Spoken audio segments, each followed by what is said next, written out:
हे बडी, WhatsApp, कैसे हैं आप सब? आप सभी का स्वागत है इंडिया के लार्जेस्ट लर्निंग प्लेटफॉर्म पे जिसका नाम है Unacademy. Let's crack it, let's crack J with us. कुछ मेरे बारे में, मेरा नाम धीरेन्द्र क्षेत्रपाल है। मैं हूं आपका होस्ट, आपका कोच, आपका फ्रेंड। मोर देन 6 ईयर्स का मुझे टीचिंग का एक्सपीरियंस है माय डियर। मैंने अपना पोस्ट ग्रेजुएशन केमिस्ट्री में कर रखा है और IIT जैम रैंक मेरी 694 रही है। माय डियर, एक बार मैं आपके लिए दोबारा लाया हूँ ऑर्गेनिक अभ्यास की पार्ट 2। एक बार मैंने पार्ट 1 लाया था, उसमें भी अच्छे ऑर्गेनिक के क्वेश्चंस थे और अब पार्ट 2 में भी आपको अच्छे ऑर्गेनिक क्वेश्चंस देखने को मिलेंगे। ठीक है, उम्मीद करता हूँ कि आप इस पूरी सीरीज को एंजॉय करोगे। आराम से आप जब क्वेश्चन आपके सामने आए तो पहले आप वीडियो को पॉज करिएगा, कोशिश करिएगा कि आप क्वेश्चन को खुद टैकल करें। उसके बाद आप क्रॉस चेक करें कि जो आपने किया है वो मेरे आंसर से मैच कर रहा है या नहीं। ठीक है, इसके अलावा मैं तो आपको एक्सप्लेन करूंगा ही करूंगा ऐसा क्यों हुआ और किस वजह से हुआ। ठीक है ना, तो चलिए शुरू करते हैं। माय डियर, आपके सामने सबसे पहला क्वेश्चन है। वीडियो को पॉज करिएगा, देखिएगा, उसके बाद सॉल्व करिएगा, फिर देन चेक कर लीजिएगा। क्वेश्चन बोल रहा है selected bond angles for 6 hydrocarbon are shown below. दे रखे हैं, ठीक है। Arrange these hydrocarbon according to their pKa values from the lowest to highest. ठीक है माय डियर, एक बार सभी को रिकॉल करा दूं कि pKa वर्ड कब यूज हुआ करता था। pKa वर्ड अपन लोग पावर ऑफ एस्टेरिक स्ट्रेंथ के लिए यूज करते थे। That is pKa is nothing, it is equal to minus of log of Ka, right. एक टर्म हमने पढ़ा था, जितना स्ट्रॉन्ग एसिड होगा उसका Ka उतना हाई होगा और pKa उतना लो होगा, right. Stronger the acid, higher the value of Ka and lower is the value of pKa। तो आपको इनडायरेक्टली आपको एसिडिक स्ट्रेंथ में अरेंज करना है। जो सबसे स्ट्रॉन्ग एसिड होगा उसका सबसे लो pKa होगा और सबसे वीक एसिड होगा उसका हाई pKa होगा। तो सबसे पहले आपको कौन सा इनमें से स्ट्रॉन्ग एसिड दिख रहा है। आप इसके 3D पिक्चर को देख के परेशान मत होइएगा। जैसे मैं आपको पहला पिक्चर दिखा देता हूँ। पहला पिक्चर जो आपको लग रहा है वो असल में कुछ ऐसा है, ठीक है। ये वाला कार्बन 109 डिग्री का है, टेट्राहेड्रल एंगल 109। बाकी आपको अरेंज करना है। तो याद करिए हम लोग क्या से देखते थे। हम लोग एक वर्ड जानते हैं, N acid said to be stronger when its conjugate base is stable, when its conjugate base is stable। जितना स्टेबल conjugate base होता था उतना एसिड स्ट्रॉन्गर एसिड माना जाता था, ठीक है। और दूसरी बात कि an aromatic species is more stable than हमारी non aromatic, and the worst one is anti aromatic. ये आपको स्टेबिलिटी का ट्रेंड पता है, this is the trend of stability. जो जो यहाँ इस क्वेश्चन में यूज हो रहा है मैं आपको बताता जा रहा हूँ। इसके अलावा आपको एक चीज और पता होनी चाहिए इस क्वेश्चन को सॉल्व करने के लिए कि कार्बन का sp सबसे ज्यादा इलेक्ट्रोनेगेटिव है, उसके बाद कार्बन का sp2 और उसके बाद कार्बन का sp3, है ना, राइट। जितना ज्यादा इलेक्ट्रोनेगेटिव होगा वो नेगेटिव चार्ज को उतना होल्ड कर पाएगा।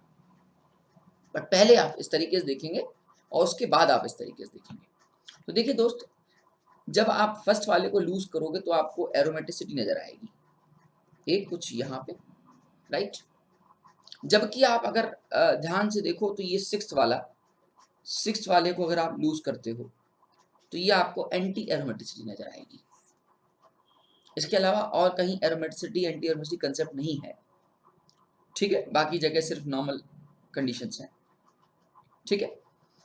तो सबसे स्ट्रॉन्ग एसिड मेरे हिसाब से फर्स्ट होना चाहिए और सबसे वर्स्ट एसिड मेरा कौन सा होना चाहिए, 6 होना चाहिए। तो आंसर स्ट्रॉन्ग एसिड सबसे ज्यादा होना चाहिए फर्स्ट वाला, तो सबसे लो पीके होनी चाहिए। किस ऑप्शन में सबसे लो पीके फर्स्ट वाले को है? लो नालायकों ने एक ही ऑप्शन छोड़ रखा है, that is option number D. मतलब आपको दिमाग ही नहीं लगाना, फिर तो क्वेश्चन खत्म ही हो गया। ये तो बस ऐसे इतने सारे डायग्राम बनाने को दिए थे। और ये सिक्स्थ। बट फिर भी अगर आप जानना चाहते हो कि नहीं सर फिफ्थ फोर्थ और थर्ड में कैसे आपने ट्रेंड देखा, तो इसको देखने का सिंपल सा तरीका ये है कि आप यहाँ पे देखोगे तो ये कार्बन का sp है दोस्त, ये कार्बन का sp2 है, ठीक। बाकी ये कार्बन का sp3 है और ये भी कार्बन का sp3 है, ठीक है।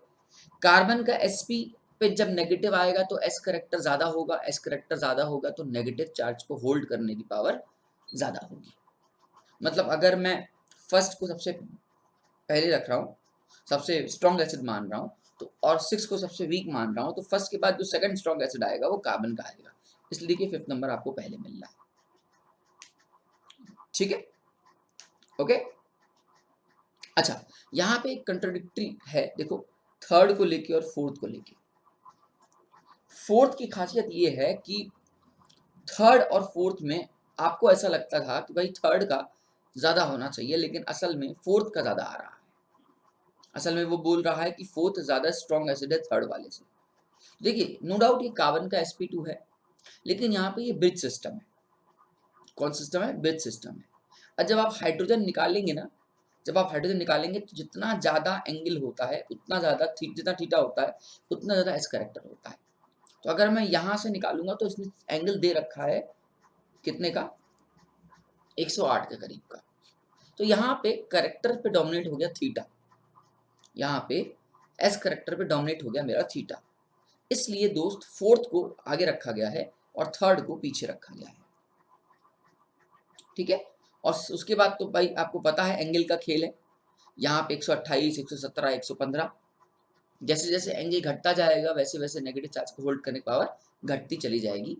तो सबसे ज्यादा एंगल थर्ड फोर्थ वाले में है, फिर आपके थर्ड वाले में है और फिर आपके सेकंड वाले में है, राइट। तो थर्ड इसलिए पहले फोर्थ आया, फिर थर्ड आया, फिर सेकंड आया, और सिक्स को तो पीछे आना ही था।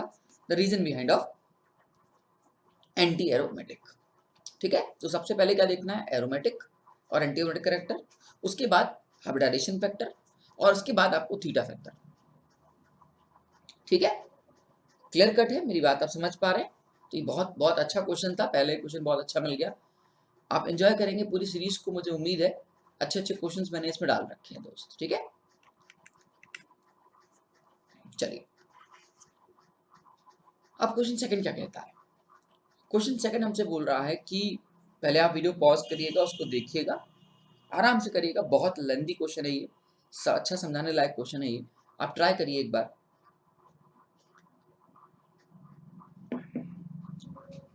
इस क्वेश्चन में कुछ ट्रिक के थ्रू अपन लोग क्वेश्चन को सॉल्व करते हैं। देखिए यहाँ पे रिवर्सिबिलिटी का साइन दे रखा है, पहली बात। दूसरा इन्होंने लिखा है कि KF को जब आप फॉर्मिक एसिड से रिएक्ट करा रहे हो तो फॉर्मेट आयन बन रहा है, पोटेशियम फॉर्मेट, और HF बाहर निकल रहा है। लेकिन खतरा यहाँ नहीं है, खतरा ये है कि ये देखो pKa 3.8 और ये है pKa 3.2। pKa ज्यादा होने का मतलब पहले वो वीक एसिड था, ठीक है, और pKa कम होने का मतलब बाद में वो स्ट्रॉन्ग एसिड हो गया, मतलब रिएक्शन के बाद वो स्ट्रॉन्ग एसिड हुआ। तो आप मुझे बताइए रिएक्शन किस डायरेक्शन में रहेगी? पहले तो लॉजिक सोचिए, इस क्वेश्चन को करने का स्टाइल ही यही है। आपका pKa पहले बहुत ज्यादा है यहाँ रिएक्टेंट में, और यहाँ पे pKa कम है, मतलब आप जब प्रोडक्ट बना रहे हैं तो स्ट्रॉन्ग एसिड की तरफ जा रहे हैं। पहले आप वीक एसिड में थे और फिर आप स्ट्रॉन्ग एसिड में गए, और आपको क्या लग रहा है स्ट्रॉन्ग एसिड वापस इस बेस से रिएक्ट करके रिएक्शन को बैकवर्ड नहीं लेके जाएगा, बट ऑब्वियस है। तो ये रिएक्शन पहले तो किस डायरेक्शन के लिए बनी हुई है? ये बैकवर्ड डायरेक्शन की बनी हुई है सबसे पहला। और मेरे ख्याल से अगर आपने ये टैकल कर लिया कि ये रिएक्शन किस डायरेक्शन की है, तो अपने आप ऑप्शंस को कैंसिल करते करते आप अपने आंसर पे पहुंच जाओगे, ठीक है। तो पहले तो हमने ये डिसाइड किया कि नहीं यार ये रिएक्शन जो है बैकवर्ड डायरेक्शन में जानी चाहिए, बिकॉज बनने वाला प्रोडक्ट पहले वाले प्रोडक्ट से ज्यादा एसिडिक है, जबकि होना नहीं चाहिए। अगर आपको फॉरवर्ड रखना है, इक्विलिब्रियम को फॉरवर्ड डायरेक्शन में लग रहा है, तो भाई आपको पता होना चाहिए कि भाई रिएक्शन बैकवर्ड ना जाए, इसलिए आपका ये वीक एसिड हो। लेकिन यहाँ पे लकली इस क्वेश्चन में स्ट्रॉन्ग एसिड दे रखा है। उम्मीद करता हूँ कि मेरी छोटी सी बात आपको समझ में आ रही है। तो आपको ये बैकवर्ड डायरेक्शन में जाने को देनी चाहिए पहले तो। अब आप बताओ कि इनमें जब बैकवर्ड जाएगी तो पहला सवाल दे रहा है, formic acid is strongest Bronsted acid in the reaction.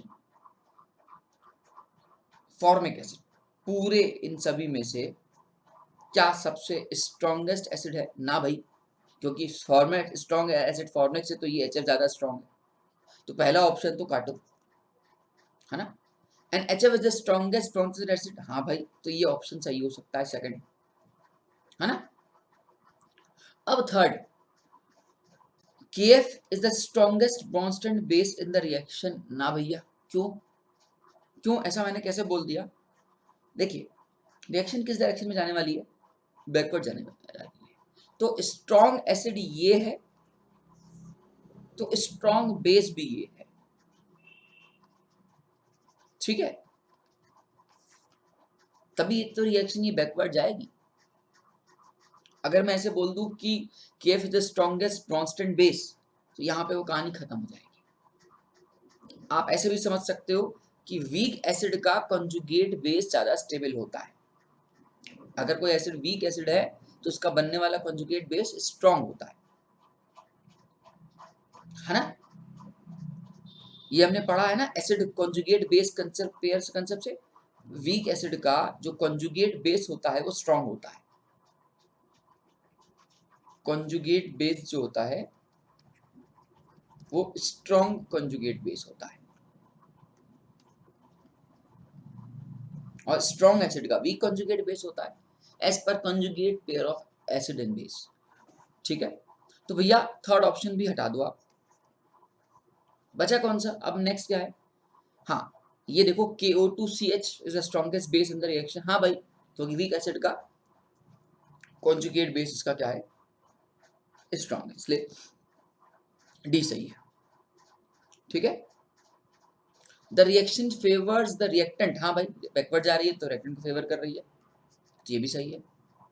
The equilibrium favoured the product, ना, एक डायरेक्शन में एक ही पे हो सकता है। Formic acid has a weaker conjugate base, कहाँ गए भैया? Formic acid has a weaker conjugate base, हो सकता है हाँ। वीकर कंजुगेट बेस नहीं, ये तो ऊपर वाली लाइन ही स्टेटमेंट हो गई। कंजुगेट बेस अभी हमने देखा ना, स्ट्रॉन्गेस्ट ब्रॉन्स्टेंट बेस था, कंजुगेट बेस था, ये भी रॉन्ग हो जाएगा अपने आप। अच्छा, HF is the weaker conjugate base, हाँ ये सही है भाई,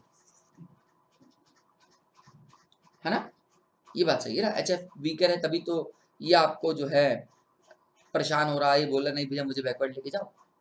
मेरी बात को समझो, वीकर कंजुगेट बेस क्या होते थे? जो पेयर ऑफ इलेक्ट्रॉन को डोनेट करते थे। अब यार एक बात लॉजिक सोचो कि HF की बॉन्ड जो है आपके सामने क्या दे रखी है, वीकर होने का मतलब यहाँ पे है HF is a weaker conjugate base, Hindi हुई कि HF जो है अपने इलेक्ट्रॉन इजीली डोनेट नहीं करेगा।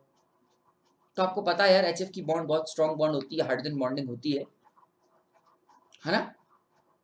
तो जब ये स्ट्रॉन्ग एसिड होगा, और स्ट्रॉन्ग एसिड का चाहे आप इसको स्ट्रॉन्ग एसिड बोलो चाहे वीक कंजुगेट बेस बोलो, बात एक ही है ना। स्ट्रॉन्ग एसिड बोलो चाहे वीक कंजुगेट बेस बोलो, बात एक ही है। इसलिए इसका आंसर क्या हो जाएगा?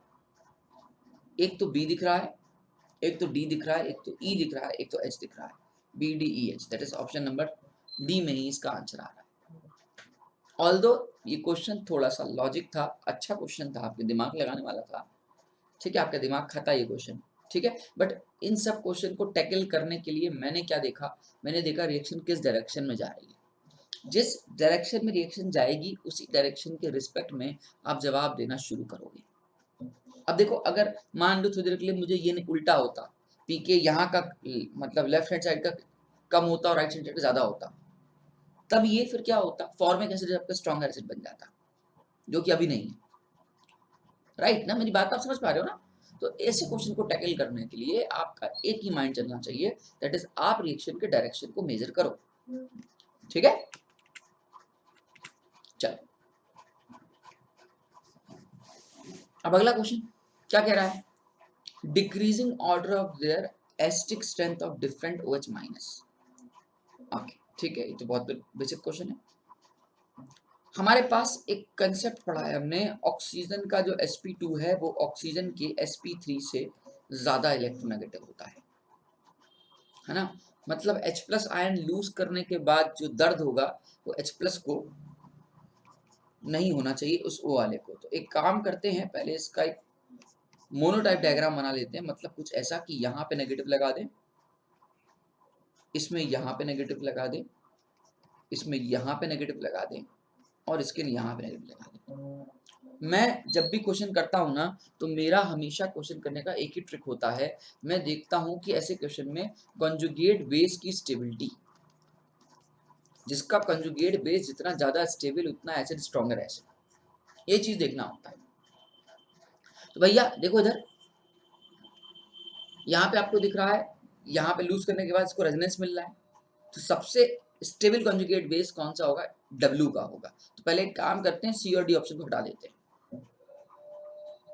अब अगला सवाल, W के बाद किसका करें, X का करें या Z का करें, क्योंकि X और Z में ही लड़ाई हो रही है। तो देखो ये क्या है और ये क्या है, Z वाला तो बहुत दूर दूर तक, देखो ये इस पे जो नेगेटिव चार्ज है एक ही इलेक्ट्रॉन डोनेट करने के लिए, इसको दो तरफ से मिल रहा है, ये बोल रहा है मुझे नहीं चाहिए, है ना।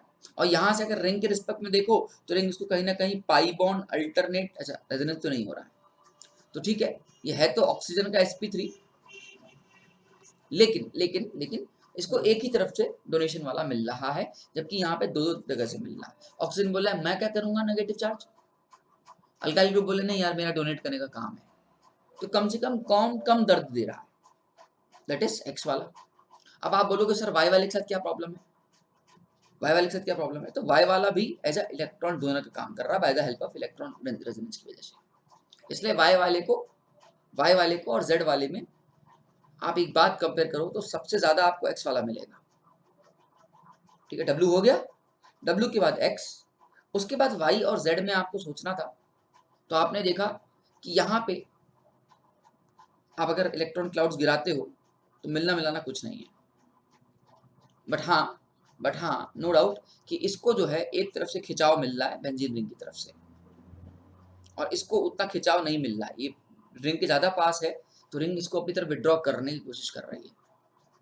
अब आप बोलोगे सर विड्रॉ तो इसको भी करने की कोशिश कर रही होगी, लेकिन यार ये थोड़ा सा इधर से डोनेट करने का काम भी तो कर रहा है, राइट। तो इसलिए सबसे पहले आएगा W, then X, then Y and then Z, ठीक।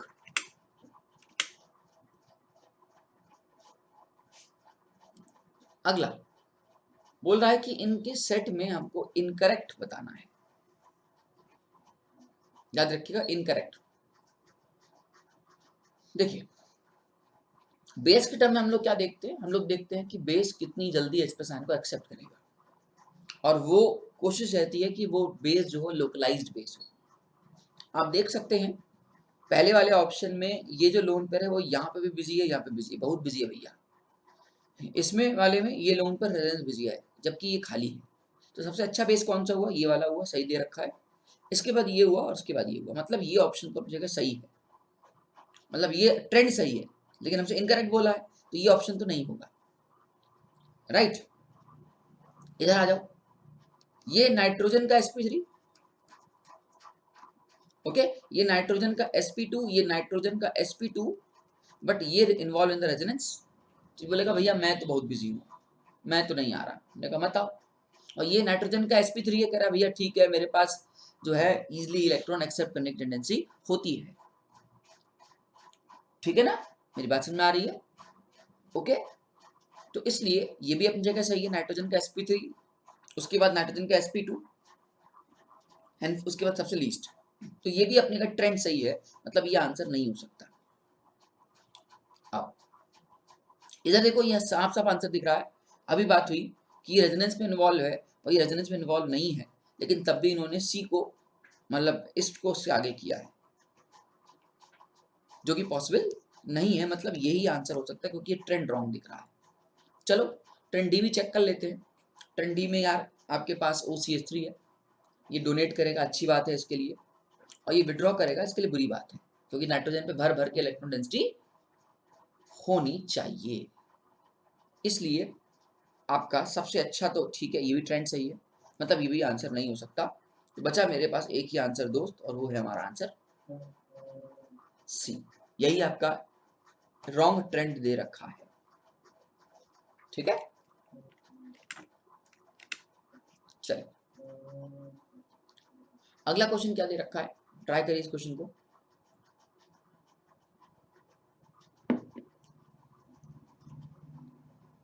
एलिग्रा होगा भाई, अ कॉमन प्रिस्क्रिप्शन ड्रग है, ठीक है, जो कि आपको गिवन है यहाँ पे स्ट्रक्चर उसका, ठीक है। तो आपसे पूछ रहा है कि कितने स्टीरियोजेनिक सेंटर इस पूरे स्ट्रक्चर में है। स्टीरियोजेनिक सेंटर क्या होता है भाई, कायल सेंटर होता है। आपको इनडायरेक्टली वे में क्या पूछ रहा है कि बताओ कितने कायल सेंटर है। बहुत बहुत सिंपल क्वेश्चन है। इधर देखिए, क्या ये कायल सेंटर नजर आ रहा है क्या भाई? इधर भी बेंजीन, इधर बेंजीन लगी है, नहीं, कोई दूर दूर दूर तक नहीं। अच्छा, ये कायल सेंटर नजर आ रहा है क्या? यहाँ चलेंगे तो ये हाइड्रोजन है, ये एक, ये एक, ये सेम, और वापस मिल गए, तो ये भी कायल सेंटर नजर नहीं आ रहा है। ये कायल सेंटर तो होगा नहीं, ये कायल सेंटर होगा नहीं, ये होगा नहीं। यहाँ पे आ जाओ, ये अलग एनवायरमेंट, ये अलग एनवायरमेंट, एक हाइड्रोजन, तो एक कायल सेंटर तो मुझे यहाँ दिखाई दिया, दिस इज द फर्स्ट कायल सेंटर।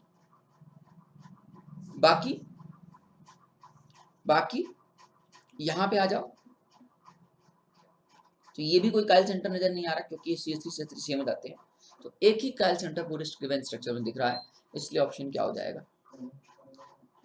सिंपल था, इस स्ट्रक्चर को देख के कॉम्प्लिकेट नहीं होना है दिमाग को,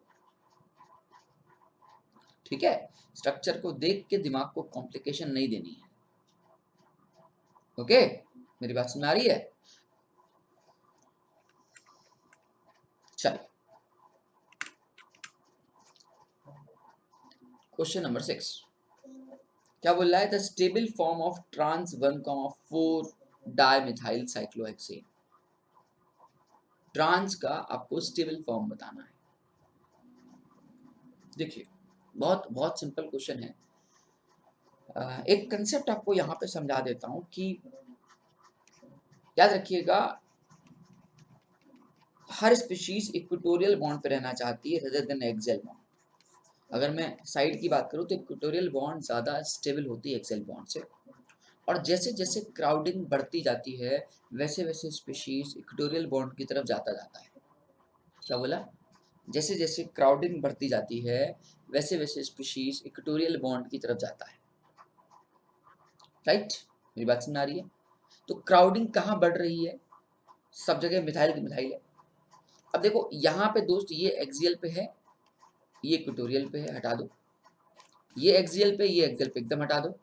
ये भी एक्सियल पे, ये भी एक्सियल पे, एकदम हटा दो। लेकिन यहाँ देखो, ये इक्वेटोरियल पे, ये इक्वेटोरियल पे, तो आंसर खत्म, खत्म हो गया। अभी तो क्वेश्चन दे नहीं पाया, कुछ क्वेश्चन देना चाहिए था फ्लोरीन क्लोरीन, क्लोरीन ब्रोमीन, तब क्वेश्चन की कुछ वैल्यू बढ़ती। अदरवाइज इन सब क्वेश्चन की वैल्यू उतनी नहीं है। मैं ये नहीं कहूंगा कि नहीं है, बट उतनी नहीं है इन सब क्वेश्चन की वैल्यू, ठीक है।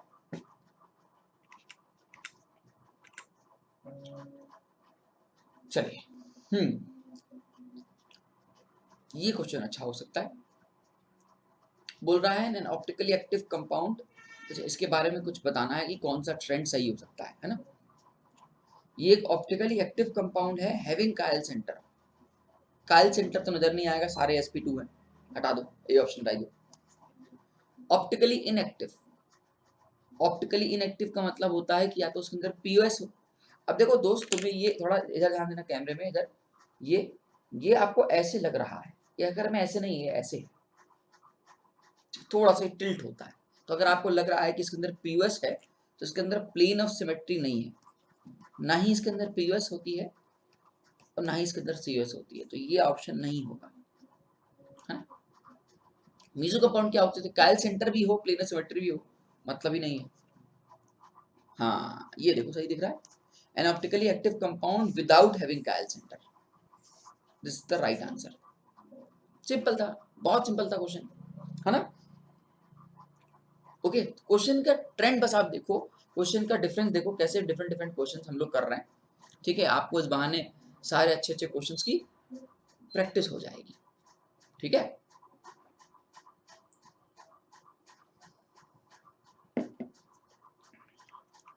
चलिए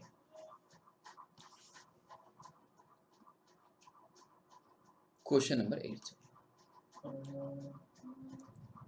क्या बोल रहा है, correct stability order in the given tautomerism. इस दिए हुए टॉटोमेरिज्म में आपको स्टेबिलिटी ट्रेंड बतानी होगी। ठीक है, तो आपको एक टर्म पढ़ा हुआ है कीटो इनॉल टॉटोमेरिज्म के नाम से, राइट करो, याद करो, हमने पढ़ा था कि जिसके अंदर इनॉल कंटेंट ज्यादा होते हैं वो ज्यादा स्टेबल होता है। अब यार इनॉल कंटेंट 4 वजह से आता था, हाइड्रोजन बॉन्डिंग, ठीक है, एरोमेटिसिटी, तीसरा लेस स्टेरिक क्राउडिंग,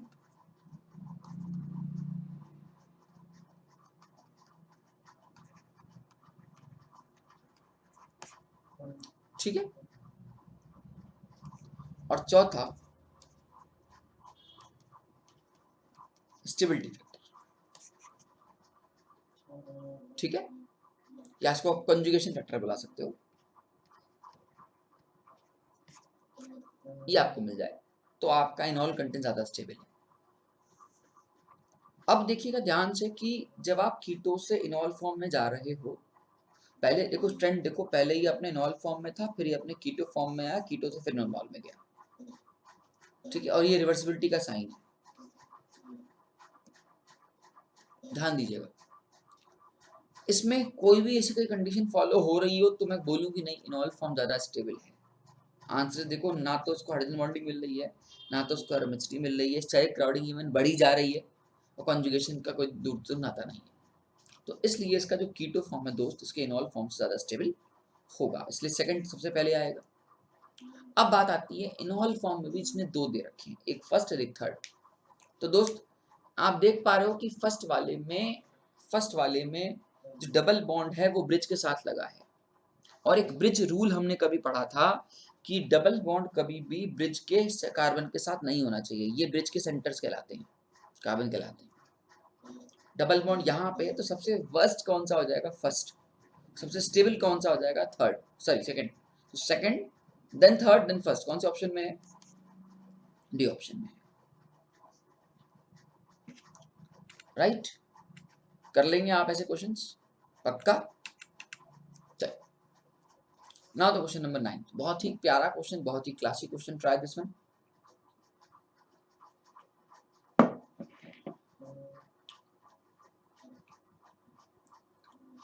ग्रिग्नार्ड की याद आ रही होगी एक्जेक्टली, लेकिन यहाँ पे ख्याल रखिएगा 2 मोल्स दे रखे हैं।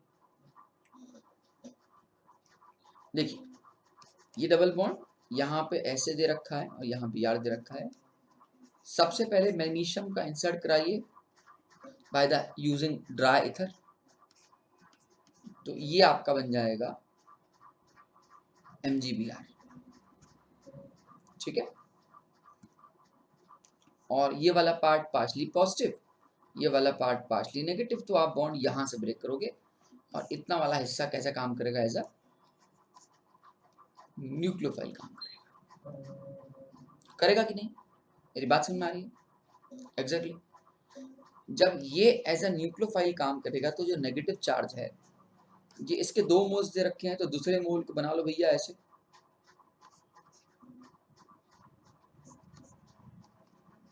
तो ये इसको सब्स्टिट्यूट करेगा तो ये बाहर हो जाएगा। नंबरिंग कर लेते भाई, 1 2 3 4 5 6, 1 2 3 4 5 6, है ना, 1 2 3 4 5 6, ज्यादा हो गया, ये जरा हो गया, इसको हटा देना।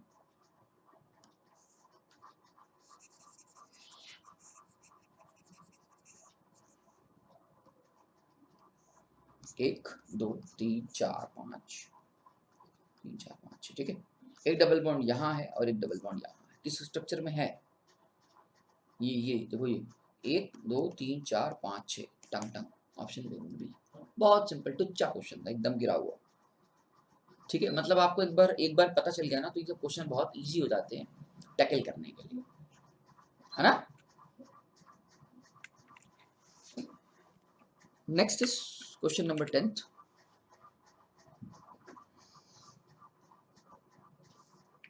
क्या दे रखा है भाई? ये पहचान पा रहे हैं क्या? कभी आपने R2CuLi का नाम सुना है? इसको बोलते हैं ऑर्गेनो कॉपर, या कभी नाम सुना हो गिलमैन रिएजेंट का? ये गिलमैन रिएजेंट की कहानी होती है, ये उससे क्वेश्चन उठाया हुआ है। अब देखो, गिलमैन में आप क्या करते थे, आपके सामने ये R है, ये R है और ये Li है, R2CuLi बुलाते हैं इसको।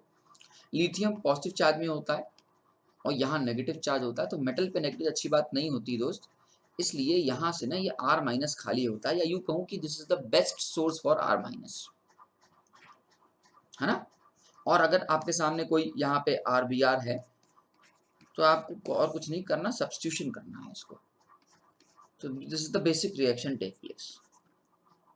ठीक है, इसको बोलते हैं गिलमैन की रिएक्शन होना। ठीक है, ऑर्गेनो कॉपर के नाम से जाना जाता है। अब देखो तुम्हारे पास यहाँ पे भी क्या है, Bu2CuLi, तो मतलब ये सोर्स किसका हो गया तुम्हारा, Bu माइनस का सोर्स हो गया। और यहाँ पे देखो सब्स्टिट्यूशन किया जा सकता है क्या, ये नेगेटिव और ये पॉजिटिव, ये पॉजिटिव चार्ज स्टेबलाइज भी है बाय द हेल्प ऑफ दोनों ग्रुप लगे हैं। भाड़ा में जाए नहीं भी स्टेबलाइज की करना चाहिए, हमको क्या करना है यहाँ पे, से बस Bu का अटैक कराना है। अब Bu की इतनी दम तो नहीं ना कि ये बेंजीन रिंग वाले मेंबर को छेड़ दे और Br को कुछ ना करे। तो ऑप्शन किस में दिख रहा है कि ये Br हटा के Bu लगा रहा है, Br हटा के Bu लगा रहा है। हटाओ पहले तो इन दोनों ऑप्शन को, Br हटा के Bu लगा रहा है, लेकिन यहाँ पे देखो भाई साहब डायरेक्टली रिंग लगा दिया, एक कार्बन ही गायब कर दिया। हटाओ यहाँ से, तो बचा कौन सा ऑप्शन, राइट। था ना बहुत सिंपल क्वेश्चन। बस क्वेश्चन के रिएजेंट्स को पहचानो, क्वेश्चन कभी भी ऑर्गेनिक का रॉन्ग नहीं होगा, गारंटी मेरी है। ठीक है, आ रही बात समझ में, पक्का कर लेंगे। चल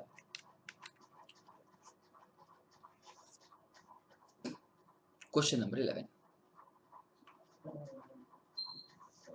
क्या कहता है? क्वेश्चन नंबर 11,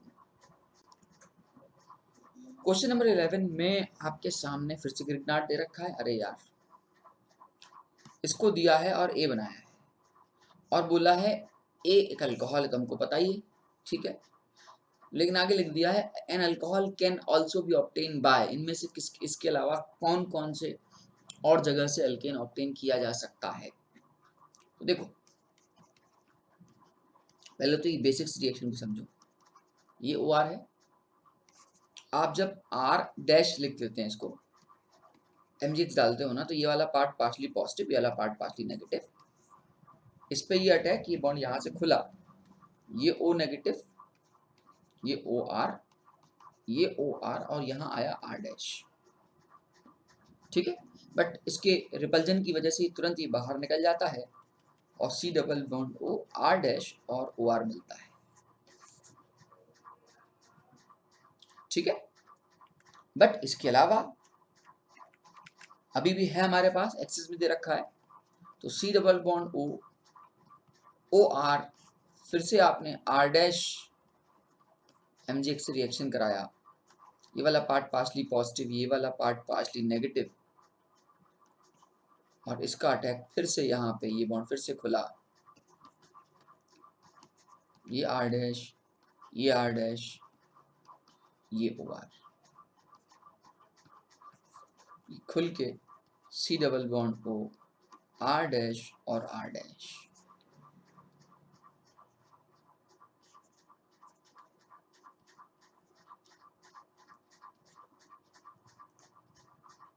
ठीक है, मतलब कीटोन टाइप बन गया, और कीटोन को फिर से अगर आप R डैश MgX में डालोगे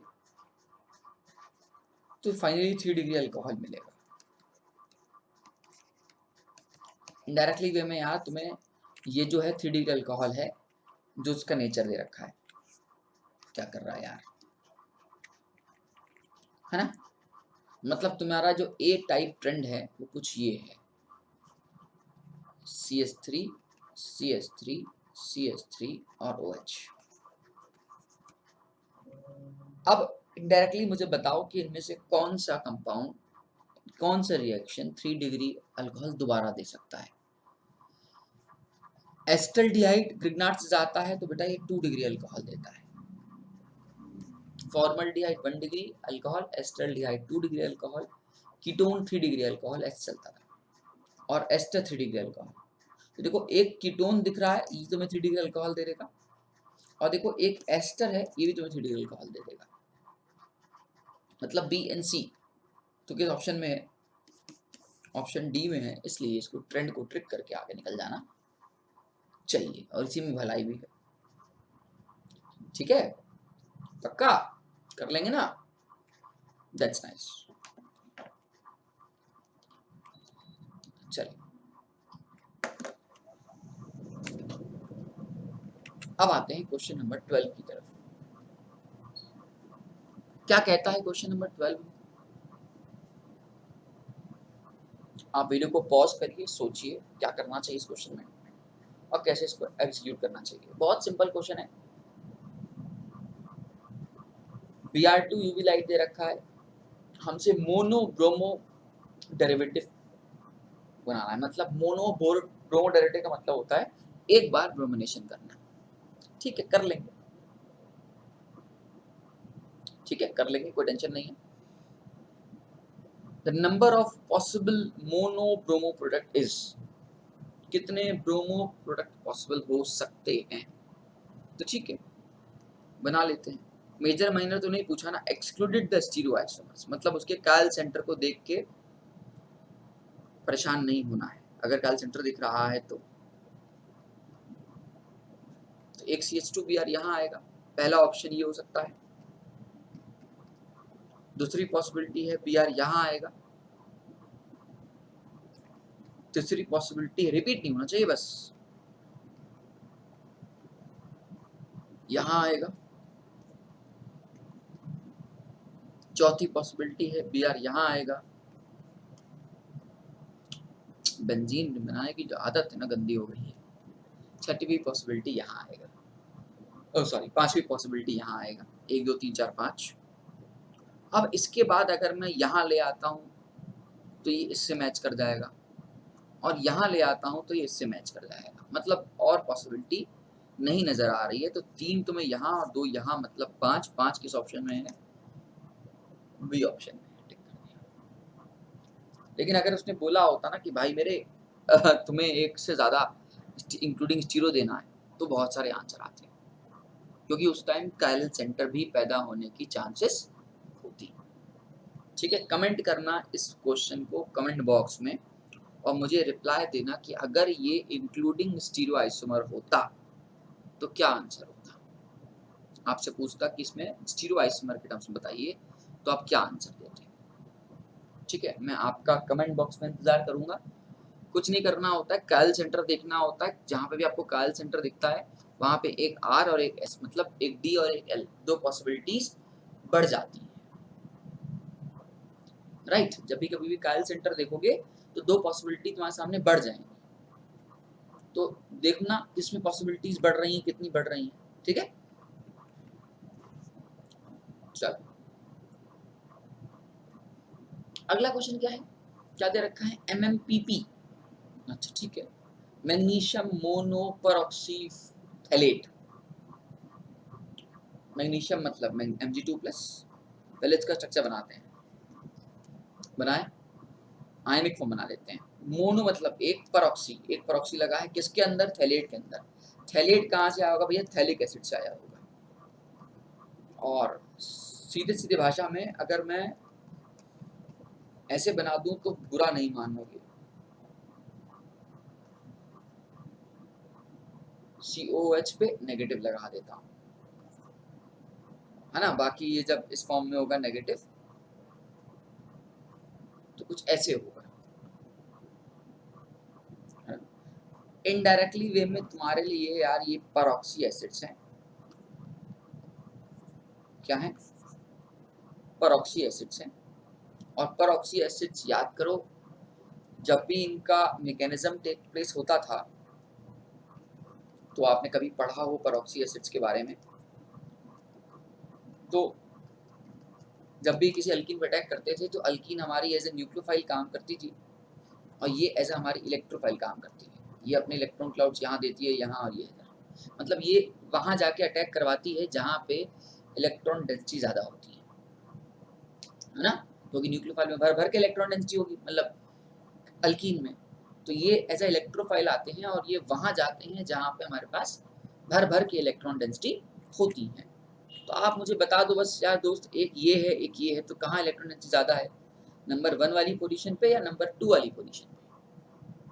आंसर इज नंबर 2 वाली पोजीशन पे। तो कौन सा ऑप्शन बैठ रहा है हमारे सामने? ऑप्शन बी बैठ रहा है। बाकी तो उन्होंने उसको खोल दिया है, कुछ नहीं करना, कोई हीट वीट नहीं दे रखी है, ठीक है। अच्छा, यहाँ पे परसेंटेज 74% दे रखा है, बताए क्यों? एक्चुअली इसका एक काम और भी है, इसका एक काम OH लाने का है, डायऑल बनाने का है, लेकिन यहाँ पे एक्चुअली रेस्ट अमाउंट में डायऑल बनेगा, जो कि इनमें से कोई ऑप्शन नहीं लग रहा है। हाँ, तो ऑप्शन डी लग रहा है, तो ऑप्शन डी बनेगा, लेकिन वो माइनर बनेगा, ठीक है। बट हमसे यहाँ पे तो मैक्सिमम परसेंटेज बोल दिया आपने आप ही, तो मैं तो बी को टिक करूंगा, ठीक है। चल, question 14, the same question again time, बस इसका नाम क्या है, MCPBA है, मेटा क्लोरो परऑक्सी बेंजोइक एसिड, एकदम सेम काम जो इसका होता है। ये इंसर्शन रिंग की हेल्प से आते हैं और ये एज अ इलेक्ट्रोफिलिक का काम करते हैं। यहाँ शायद आपको नहीं दिख रहा हो, यहाँ देख लीजिए, ये इलेक्ट्रोफिलिक का काम करते हैं, इलेक्ट्रॉन डेफिशिएंट का, और ये वहां अटैक करते हैं जहां पे इलेक्ट्रॉन डेंसिटी ज्यादा होती है, ठीक है। तो देखो कैसे कैसे ऑप्शन को काटा जाता है। ये 2 अल्कीन दिख रही है तुम्हें, और जो सेंटर वाले अल्कीन, जो बीच वाले अल्कीन है, वो ज्यादा इलेक्ट्रॉन डेंस है, तो इधर ए ऑप्शन नहीं हो सकता, सी ऑप्शन नहीं हो सकता, कटा।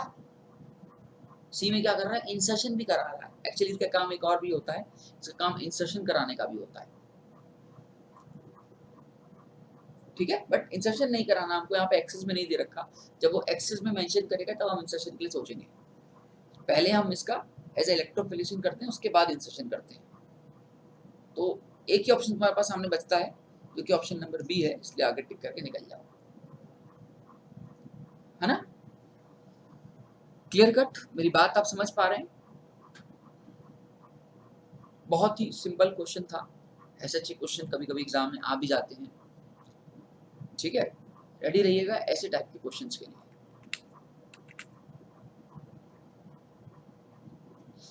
चलिए अगला क्वेश्चन अटेम्प्ट करते हैं।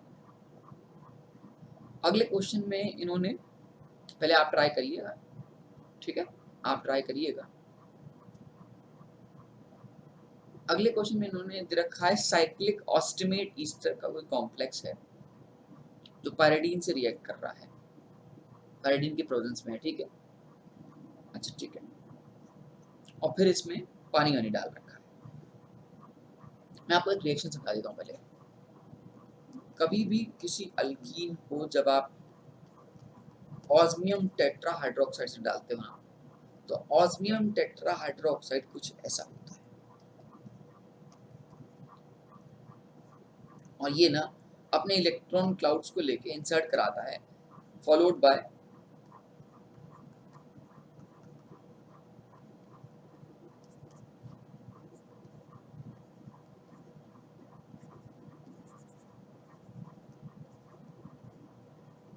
कुछ इस फॉर्म में,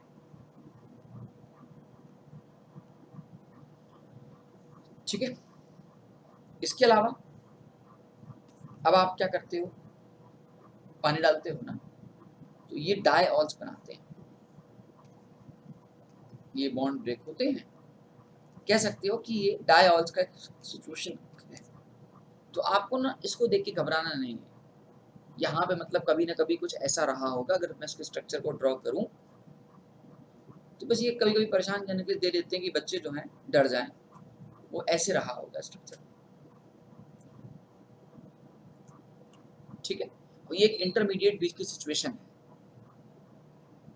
है ना, ओके। पाइरीडीन यहाँ पे एज अ सॉल्वेंट का काम करता है। तो आपको इन सबसे कोई मतलब नहीं है, आपको तो बस बॉन्ड को ब्रेक करना है दोस्त, तुम्हें तो बॉन्ड ब्रेक करने आनी चाहिए। तो OH ये वाली बॉन्ड ब्रेक करके OH OH ले आओ, क्योंकि हमको फाइनल प्रोडक्ट बोल रहा है। तो OH OH किस में आ रहा है यार, एक ही ऑप्शन में आ रहा है। अच्छा ये ऑप्शन कैंसिल हो गया थोड़ा सा, ये CH3OH लिखा है, ठीक है। तो ये ऑप्शन और कोई ऑप्शन हो नहीं सकता, राइट। मेरी बात आप समझ पा रहे हैं ना कि क्वेश्चन को देख के घबराना नहीं है कि यार इतना बड़ा इन्होंने क्या दे रखा है, ये फलाना ढिमकाना, परेशान होने की कोई जरूरत नहीं है। जस्ट सॉल्व द क्वेश्चन, ठीक है। बेसिक से कंसेप्ट पता होंगे ना तो आप अपने सारे कंसेप्ट सॉल्व कर पाओगे। अब अगर आप अपने बेसिक कंसेप्ट स्ट्रॉन्ग करना चाहते हो तो मैंने पीछे बहुत सारी सीरीज चला रखी हैं, जिसमें मैंने रिएक्शन मैकेनिज्म पढ़ा रखा है, मैंने नेम रिएक्शन पढ़ा रखा है, मैंने रिएजेंट पढ़ा रखा है, सबकी अपनी अपनी सीरीज है। रिएक्शन मैकेनिज्म करीबन करीबन मेरे हिसाब से 25 वीडियो रिएक्शन मैकेनिज्म पे है, 28 वीडियो प्लस नेम रिएक्शन पे है, और रिएजेंट सीरीज चल रही है। इससे पहले आइसोमेरिज्म की वीडियो बनाई थी, और उससे पहले GOC की बनाई थी। तो अगर आप वाकई एक पैशनेट स्टूडेंट हो जेई के, तो अगर आप इस सीरीज को ट्रेंड वाइज पढ़ोगे, go with the GOC first, then isomerism, then reaction mechanism, and reaction mechanism के बाद आप चले जाओ नेम रिएक्शन पे, एंड देन रिएजेंट्स पे, या रिएजेंट्स पहले कर सकते हो, नेम रिएक्शन बाद में कर सकते हो, इट्स अप टू यू, ठीक है। जब आप ये सब करोगे ना तो आपको एक लगेगा कि हाँ आपने कुछ केमिस्ट्री पढ़ ली। हाँ इन सब के लिए लेकिन जो सबसे अच्छी होनी चाहिए आपकी, वो एडवांस केमिकल बॉन्डिंग होनी चाहिए। I am not saying the general chemical bonding, please, ठीक है। और कुछ अच्छी अच्छी बुक्स को रेफर करिए, ठीक है। जैसे इनऑर्गेनिक के लिए आप VK जायसवाल को रेफर करिए, और ऑर्गेनिक के लिए आप हिमांशु पांडे को रेफर करिए क्वेश्चंस लगाने के लिए। प्रैक्टिस ही आपके लिए इंपॉर्टेंट है, थ्योरी उतनी इंपॉर्टेंट नहीं, क्योंकि थ्योरी तो देखो हर जगह आपको मिल जाती है, ठीक है। मैंने बहुत सारे वीडियोस देखी हैं, थ्योरी लोग पढ़ा पढ़ा के आते हैं चला जाते हैं, बट क्वेश्चंस लगाने के लिए कोई वीडियो नहीं है। तो मैं जो ऑर्गेनिक अभ्यास डाल रहा हूँ, 1 डाला, 2 डाला, इससे पहले भी मैंने एक आध ऑर्गेनिक के अच्छे अच्छे क्वेश्चन डाल रखे हैं। तो मेरा बस मोटिव ये है कि हाँ यार आपको एक तरफ क्वेश्चन का कलेक्शन भी मिल जाए, और आपको क्वेश्चन का एक्सप्लेनेशन भी हो जाए कि हाँ सर ऐसे ऐसे ट्रेंड को, क्वेश्चन को टैकल करते हैं, ठीक है। ये सब चीज़ें ना आपको धीरे धीरे सीखने को मिलती हैं। When you solve the question, आप अपने हिसाब से जितने ज़्यादा क्वेश्चन सॉल्व करोगे, आपका रिजल्ट उतना अच्छा आएगा। निखार जिसको बोलते हैं यार, वो धीरे धीरे धीरे धीरे आती है। ऑर्गेनिक की खासकर सबसे बड़ी खासियत ये है कि वो मोहब्बत और समय दोनों मांगती है, ठीक है। और ये दोनों आपको देना पड़ेगा। सब्जेक्ट के साथ जो प्यार होना चाहिए वो एक अलग लेवल का होता है। वो जिस दिन आपको आ गया ना सब्जेक्ट से प्यार, उस दिन आप, वो सब्जेक्ट आपका हो गया, ठीक है।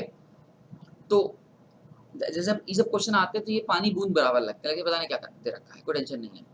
पहले जब मैं अपने स्टूडेंट लेवल पे था तो इन स्ट्रक्चर को देख के घबरा जाता था, हमने कहा ये क्या दे रखा है, पता नहीं क्या बना रखा है। क्योंकि मैंने ऑब्जर्व किया कि मैं ना रिएक्शन से प्रोडक्ट बनाता था, मैकेनिज्म ज़्यादा दिमाग नहीं लगाता था।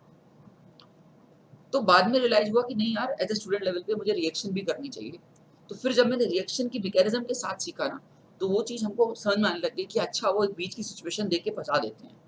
जैसे ये एक बीच की सिचुएशन ही है और कुछ नहीं। इसके पीछे कोई हरकत हुई होगी, पहले ऑस्मियम रहा होगा, ऑस्मियम ने अपने इलेक्ट्रॉन क्लाउड्स पायरिडीन को दिए होंगे, कुछ ऐसी हरकत हुई होगी। बट मतलब एक सिचुएशन ये तो तुम्हें मिलने वाली है, और तुम्हें यहाँ तक आने के बाद यहाँ पहुंच ही जाओगे। बाकी यहाँ इन्होंने कुछ भी लगा दिया, क्या फर्क पड़ना है, हमारा क्या मतलब।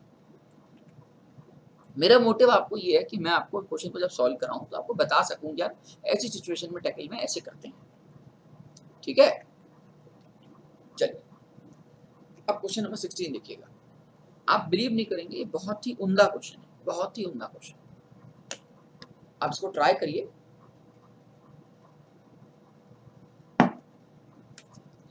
आपको अपने आप एहसास हो जाएगा क्वेश्चन कितना खूबसूरत है।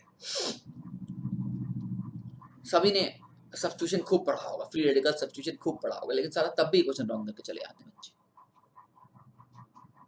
है ना। दिखाता हूँ, आप मुझे बस लॉजिकली बताना, इसके पीछे से बहुत सारे आंसर दे सकता हूँ मैं। यूवी लाइट है, होमोलिटिकली बॉन्ड ब्रेक होगा। ऐसे तो क्वेश्चन में एक लाइन में खत्म कर दूं। आपको पता है दोस्त, ये 2p का है, ये 4p का है, ये 3p का है।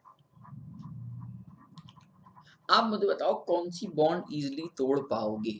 याद करो, आपने कभी पढ़ा होगा, आप जब भी यूवी लाइट डालते हो ना, तो वो चेन इनिशिएशन के लिए डालते हो, प्रोपोगेशन के लिए डालते हो। यार 3 स्टेप पढ़े थे ना, initiation, propagation and termination.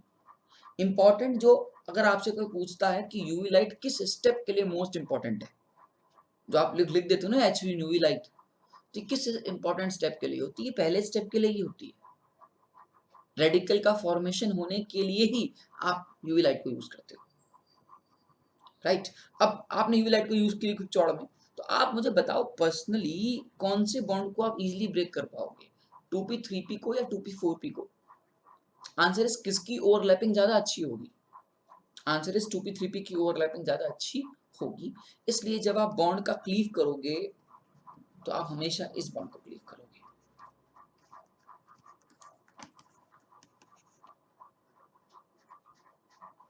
Right. तो ये ही तरीका है इस क्वेश्चन का सवाल। जब आपको ये क्लीव करना आ गया तो पता चल गया कि भैया ये रेडिकल है, ये तो होना ही होना है, और यहाँ पे तुम्हारे पास CH2 जो है CH था, तुम इसके रेडिकल को ब्रेक करते, तुम्हें यहाँ पे रेडिकल मिल जाता, और इसके बाद Br वाले रेडिकल का अटैक करा देते, हमारा आंसर आ जाता खत्म से। अब बच्चे ए लगाते हैं, जो ए लगाते हैं वो सी भी लगाते हैं, फिर कर जाते हैं अबे यार तीनों हाइड्रोजन है, तीनों को क्यों ना यूज कर लें।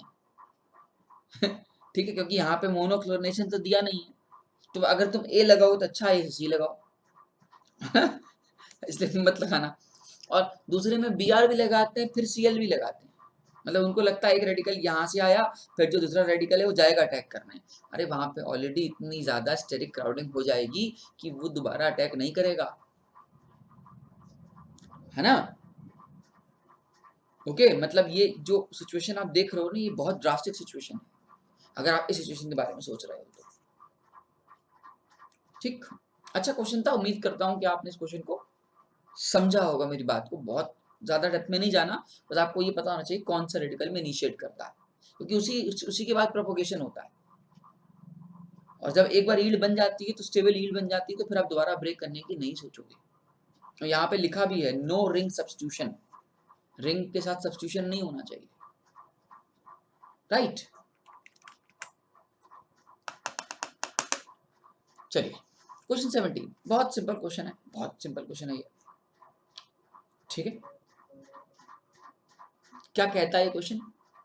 बोलता है conversion of cyclohexene to cyclohexanol can be achieved by. तो पहले काम करते हैं दोस्त, साइक्लोहेक्सीन बनाते हैं और साइक्लोहेक्सेनॉल बनाते हैं, ठीक है, राइट। इनमें से किसको करेंगे कि हम यहां से यहां पहुंच जाएं? देखो, अगर मैं NaOH और बेस डाल दूं तो कुछ मिलना नहीं है।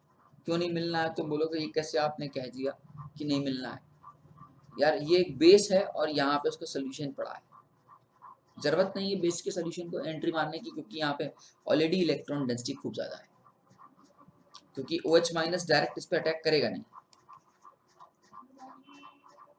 ठीक है, क्योंकि अल्कीन हाईली इलेक्ट्रॉन डेंस होती है, ओके। और वैसे भी ये पहले आपस में एसिड और सोल्यूशन बनाएंगे, बेसिक का सोल्यूशन बनाएंगे, जो कि पॉसिबल नहीं है, इसके लिए हटा दो।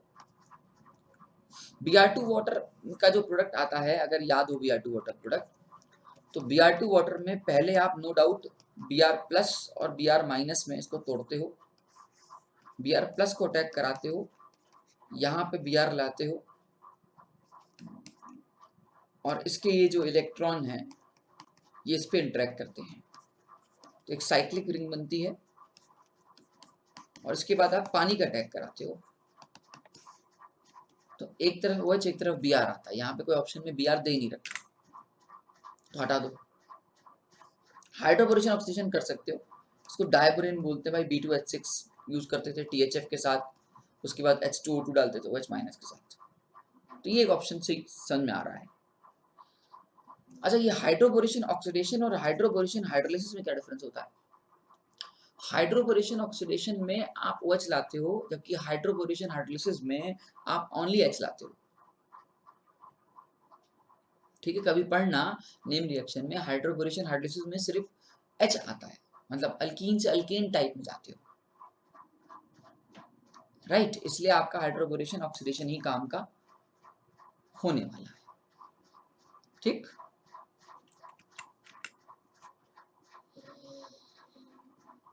चलो 18th नंबर क्वेश्चन। ये क्वेश्चन क्या कह रहा है? बोला ट्रांससाइक्लोहेक्सीन 1,2 diol can be obtain bye. देखो ट्रांस ऑब्टेन करना है,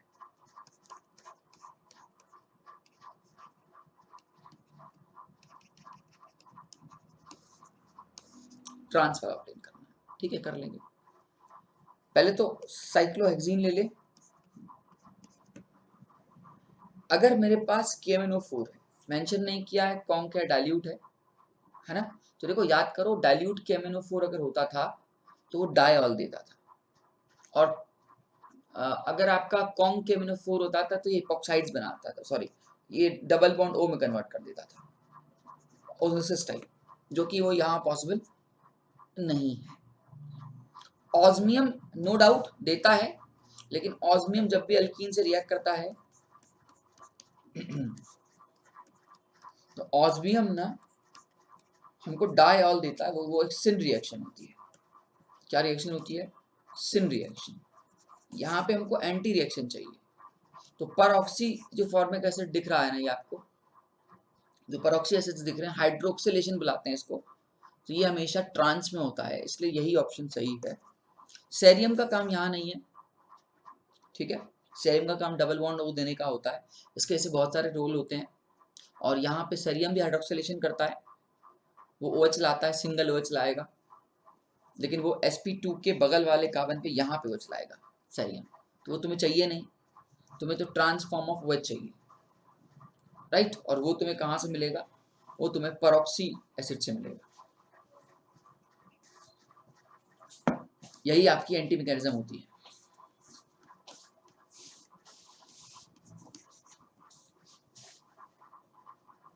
ठीक है, हाँ।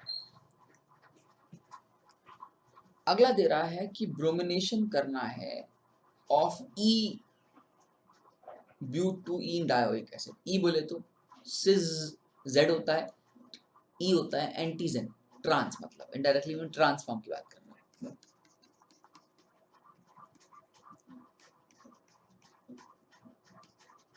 कुछ ये दे रखा है, क्या ऐड करना है मुझे? ब्रोमिनेशन ऐड करना है, मतलब Br लगाना है। अब देखो, जब हम ऐसे टाइप के क्वेश्चन करते हैं ना, तो आप बच्चे कंफ्यूज हो जाओगे, क्योंकि आप चारों ऑप्शन पे बनाने की सोचोगे। मैं आपको ट्रिक सिखाता हूँ, इस ट्रिक को बोलते हैं ATM रूल ट्रिक।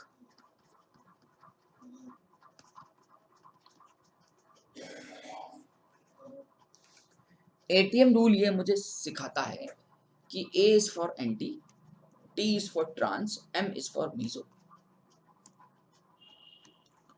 जो एंटी का रिवर्स होता है वो होता है सिन, ट्रांस का जो होता है वो सिस, और मीजो का जो होता है वो रेसिनिक।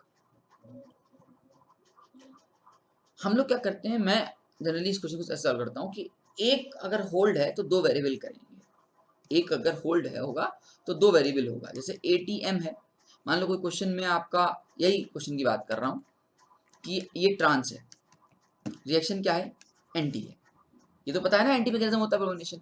अगर दो कांस्टेंट होंगे, अगर ए का ए कांस्टेंट, टी का टी कांस्टेंट, तो तीसरे वाले को भी कांस्टेंट होना पड़ेगा, मतलब इसका आंसर क्या आएगा?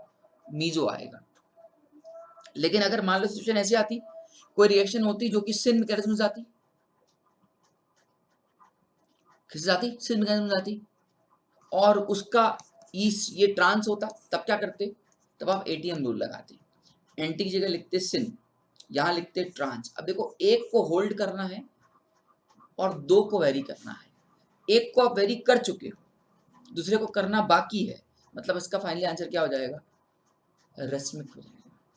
इसको लेके तो ये सिचुएशन बेस्ड क्वेश्चन है, जैसी सिचुएशन वैसा काम। बट ऐसे क्वेश्चन को टैकल करने के लिए आपको मैकेनिज्म का एटीएम रूल कंसेप्ट पता होना चाहिए, और दूसरा हर एक रिएक्शन की स्टीरियो पता होनी चाहिए कि रिएक्शन सिन जाती है, रिएक्शन एंटी जाती है। जब तक आप ये नहीं करोगे ना, तब तक आप यील्ड नहीं दोगे। यील्ड देने के लिए रिएक्शन की मैकेनिज्म का ख्याल रखना पड़ेगा, ठीक है। तो आइए इसका आंसर हम निकाल चुके हैं एज पर एटीएम रूल। ये रिएक्शन एंटी है, गिवन क्वेश्चन में ट्रांस है, तो दो कांस्टेंट, तीसरा भी कांस्टेंट, मतलब मीजो। अब देखो मेरे को डायग्राम बनाने की जरूरत नहीं है, मुझे पता है मीजो के पास कायल सेंटर भी होता है, और कायल सेंटर के अंदर प्लेन ऑफ सिमेट्री भी होती है, मतलब एक इस तरफ तो एक इस तरफ,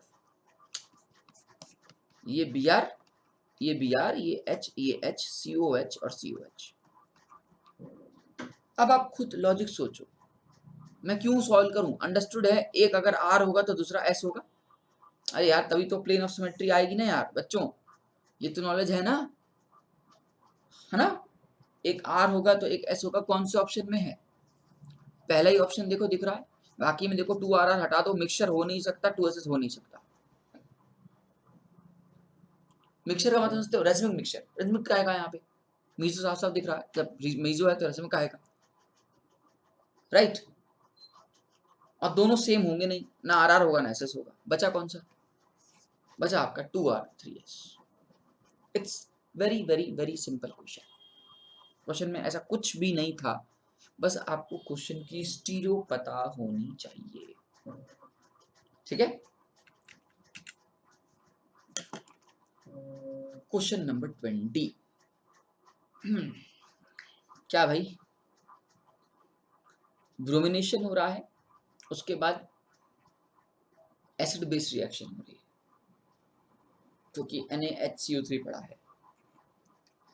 एक काम करते हैं, Br2 लेते हैं, अल्कीन दिख रही है, मैं मान के चल रहा हूं कि अब यहां तक तो पहुंच जाओगे,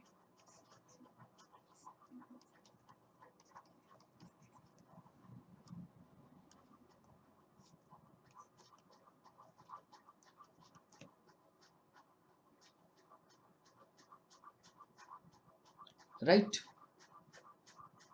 यहां तक तो सब लोग पहुंच जाओगे ना। अब ये इंट्रामोलिकुलर इंटरेक्शन करने के लिए रिस्पॉन्सिबल है in the presence of H+, ये इस पे अटैक कर देगा, ये बॉन्ड खुल जाएगा, नंबरिंग कर लो दोस्त, 1 2 3 4 5, पहले बना लिया, ये एक डबल बॉन्ड पे 2, ये 3, ये 4, ये 5, 5 के साथ एक कार्बन है, ये नंबर 6 वाला, और उस पर लगा दिया Br, क्वेश्चन खत्म। बाकी वो H+ निकालते रहना तुम, ठीक है, वो मैं नहीं निकाल रहा हूं। तो किस ऑप्शन में दिख रहा है दोस्त, किस ऑप्शन में दिख रहा है, ऑप्शन नंबर बी में दिख रहा है, ठीक है ना। बाकी जगह पता नहीं उन्होंने क्या बना दिया, ठीक। क्वेश्चन टफ नहीं था, बस एक बार सोचना था, अल्कीन देखनी थी, ब्रोमिनेशन देखना था, यहाँ सपोर्टिंग मेटल पड़ा है सपोर्ट देने के लिए इसको, ठीक है।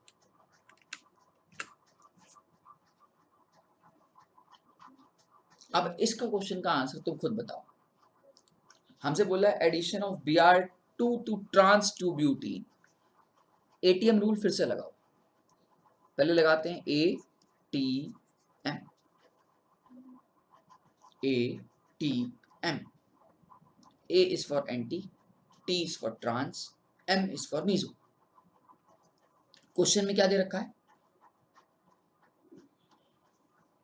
ट्रांस ब्यूटीन, मैंने लिखा ट्रांस, एडिशन ऑफ Br2 कैसे मैकेनिज्म होती है, एंटी मैकेनिज्म होती है। अगेन देखो दो कांस्टेंट हो गए तो तीसरे को कांस्टेंट होना पड़ेगा, इट शुड बी मीजो, है ना। कौन से ऑप्शन में मीजो है, ऑप्शन नंबर 3 है या नहीं, बहुत ही सिंपल क्वेश्चन, इवन कह सकते हो पीछे की तरह रिपीट क्वेश्चन आ गया, बस वहां पे ब्यूटेनोइक एसिड था और यहाँ पे ब्यूटीन है, क्या फर्क पड़ना है। तो दोस्त मैं आपको बताना ये चाह रहा हूं कि अगर आपको एटीएम रूल पता है तो आपको बहुत सारे क्वेश्चन टैकल करने आ जाएंगे, ठीक है।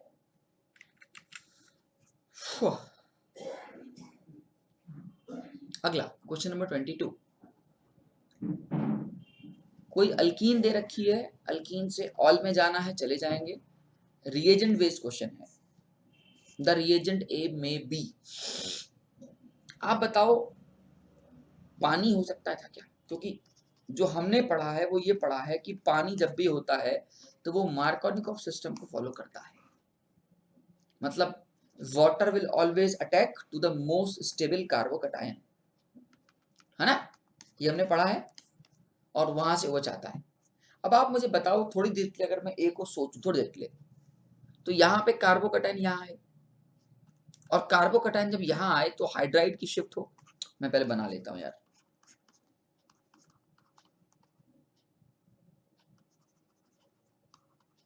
CH3 है, यहाँ H है, यहाँ CH है, डबल बॉन्ड CH2। आप H को यहाँ ले आओ, इस पर अटैक कराओ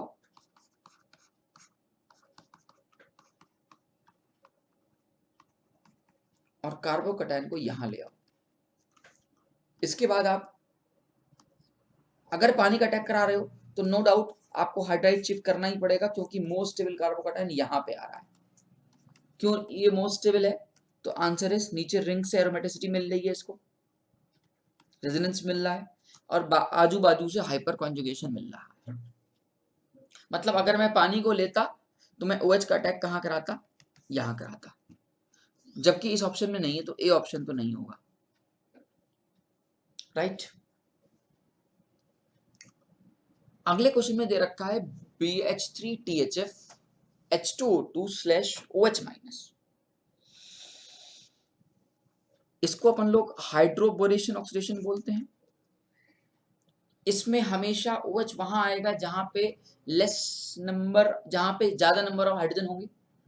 तो अगर कार्बन डबल बॉन्ड कार्बन को लेते हैं विदाउट रीअरेंजमेंट, सिन मैकेनिज्म को फॉलो करते हुए, सिन का यहाँ पे रोल नहीं वैसे, ये OH यहां आना चाहिए, जो कि पॉसिबल नहीं है क्वेश्चन में, इसलिए बी हटा दिया। अब आते हैं बात सी पे। इस रिएक्शन का नाम क्या है, OMDM, ऑक्सीमर्क्रेशन डीमर्क्रेशन।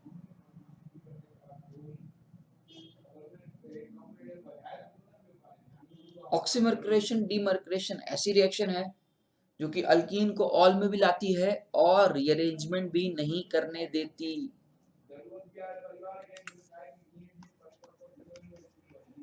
याद है ना, ऑक्सीमर्क्रेशन डीमर्क्रेशन ऐसी रिएक्शन है जो कि बिना रीअरेंजमेंट किए आपका OH ले आती है। लिख लीजिए भाई, इसमें कोई नो रीअरेंजमेंट, कोई रीअरेंजमेंट नहीं होती, ठीक है। तो यहाँ पे देखो मार्कोनिकॉफ को भी फॉलो कर रहा है, ज्यादा जहां हाइड्रोजन है वहां पे, और OH को यहाँ ले आ रहा है, रीजन भी नहीं कर रहा है। एक ही ऑप्शन है भाई,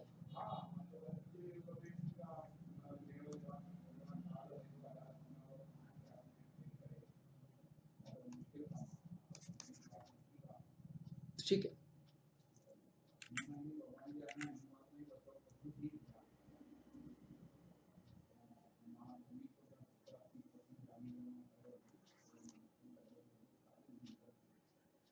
चल, बहुत ही उम्दा क्वेश्चन है ये, बहुत ही उम्दा क्वेश्चन है ये। हमसे ओजोनिसिस भी करवा रहा है और फिर पानी भी निकाल रहा है। चलो भैया पहले ओजोनिसिस कर लेते हैं।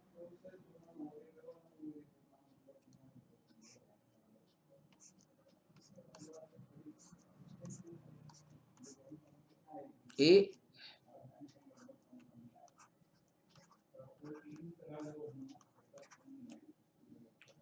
को नंबरिंग के साथ ही करें, ज्यादा अच्छा है। मैं तमाम के चल रहा हूँ, देखो इधर देखो, इधर देखो, ओलिसिस के साथ यहाँ H2O2 दे रखा है। एक बात याद रखना कि जब भी ओलिसिस होता है, मैंने एक वीडियो बनाई भी है, जब भी कभी भी ओलिसिस होता है तो ओलिसिस करते टाइम इस बात का ख्याल रखना होता है कि दो तरह के ओलिसिस होते हैं, एक रिडक्टिव ओलिसिस और एक oxidative ozonolysis. When we thinking about the reductive ozonolysis, तो वो एल्डिहाइड तक रोक देता है,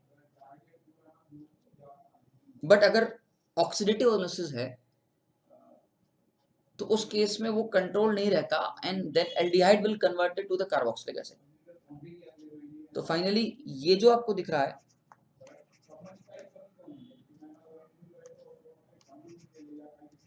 ये जो है आपको जब आप H2O2 डालते हो ना दोस्त, तो ये ऑक्सीडेटिव होने की वजह से ये आपको कार्बोक्सिलिक एसिड की तरफ ले जाता है। नंबरिंग करा लेते हैं, 1 2 3 4 5 6 7 8।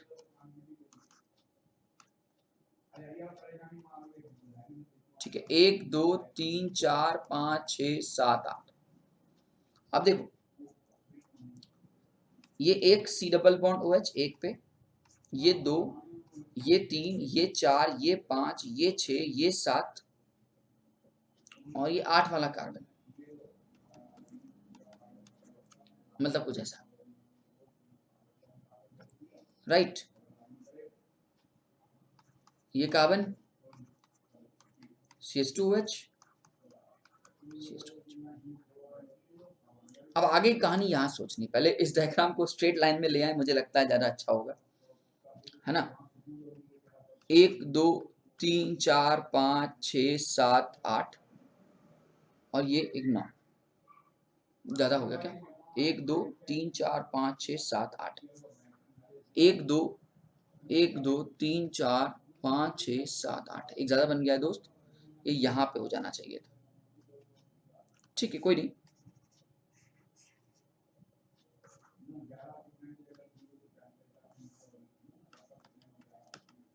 है ना। तो मैं पहले तो इसको स्ट्रेट ओपन कर ले रहा हूँ, फिर बाद में कुछ सोचूंगा। खोल दिया, तो 1 से लेकर 8 की का बना लेते हैं। 1 2 3 4 5 6 7 8, ये इधर, ये इधर, ठीक है।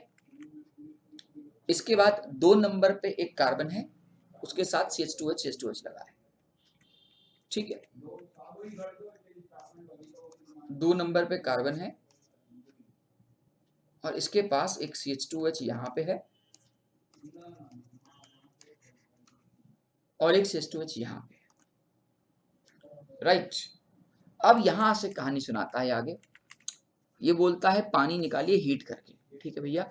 और ऑप्शन देखो, सारे ऑप्शन में 5 की और रिंग की बनी हुई है, 4 की और 5 की टाइप रिंग बनी हुई है, राइट। आप देख सकते हो ये 5 की रिंग, ये 5 की रिंग और ये यहाँ पे भाई साहब 6 की रिंग बना के बैठे, ठीक है। तो आओ ट्राई करके देखते हैं।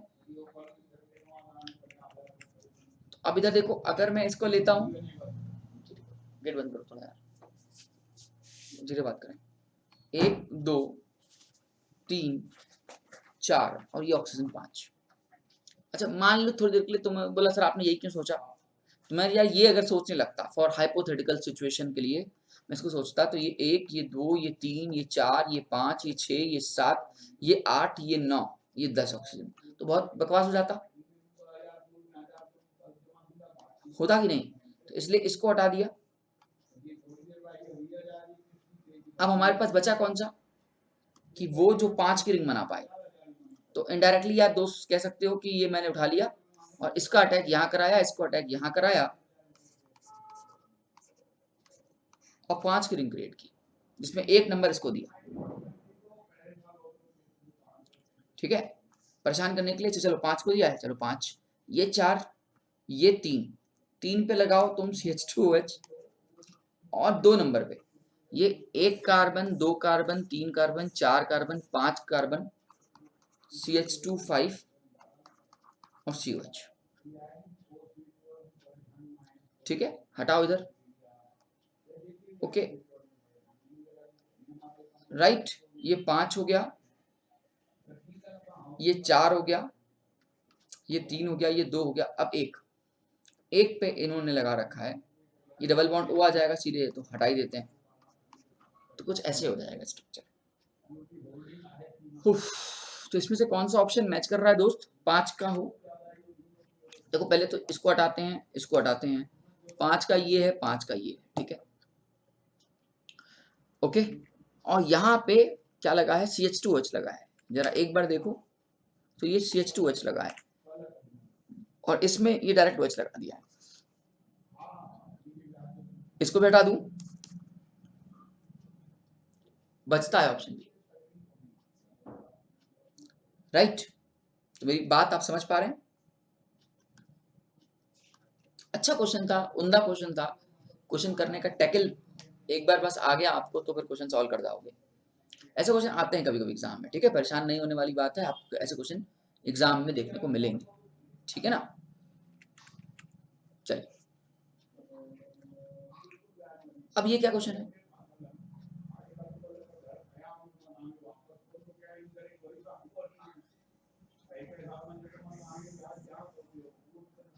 अब देखो, which of the following compound was the starting material for the oxidation shows below? इस ऑक्सीडेशन के गिवन में क्या स्टार्टिंग मटेरियल हो सकता है?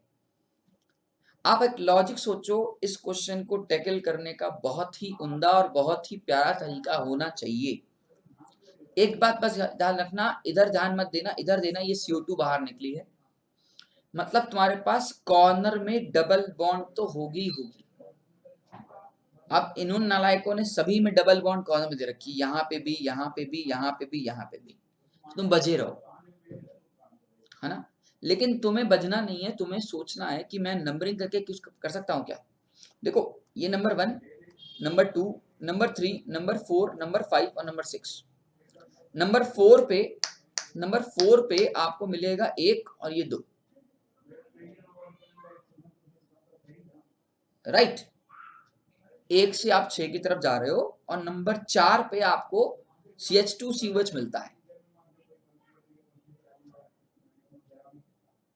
राइट। मेरी बात समझ में आ रही है?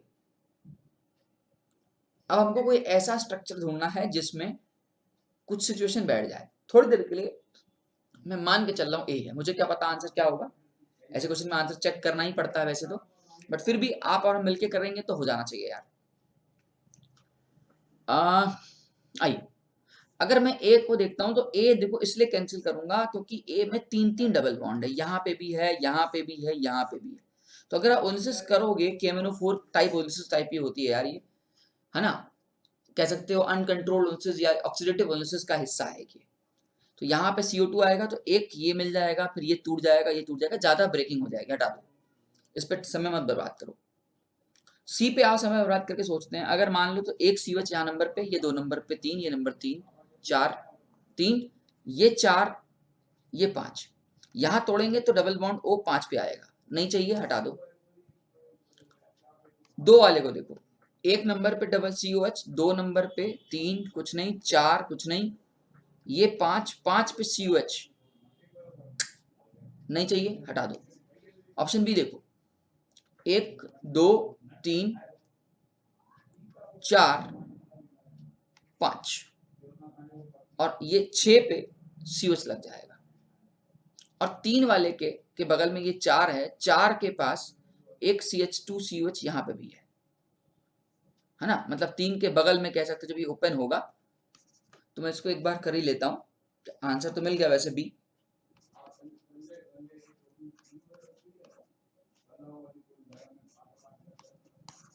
आप इसको खोलो, उसको खोलो, नंबरिंग मेरे साथ करना, 1 2 3, अच्छा इसको यहां से हटा दो, वो मान के चलो कार्बन डाइऑक्साइड है, ठीक है, नंबरिंग हम यहीं से कर रहे हैं, ज्यादा अच्छा होगा दोस्त। 3 4 5, ये 6 और 3 के साथ ऐसे लगे हुए हैं, तो एक COH लगा दिया एक पे, एक ये कार्बन नंबर 2, ये कार्बन नंबर 3, ये कार्बन नंबर 4, ये कार्बन नंबर 5, और छठे वाले पे डबल बॉन्ड O आएगा, तो छठे वाले पे COH आएगा, और 1 2 तीसरे नंबर पे एक ये और ये, देखो मैच कर रहा है, एग्जैक्टली मैच कर रहा है, इससे कर रहा है ना। तो फाइनली इसका जो आंसर हो जाएगा वो क्या हो जाएगा, बी हो जाएगा। ठीक है, चलो क्वेश्चन नंबर 25 के लिए सोचो। ये भी एक अच्छा क्वेश्चन है, थोड़ा सा बस स्टीरियो बेस्ड क्वेश्चन है। अगर आपको स्टीरियो समझ में आ जाएगी तो आप क्वेश्चन को इजीली टैकल कर लोगे और आपको कोई टेंशन नहीं होगी। बात समझ में आ रही है?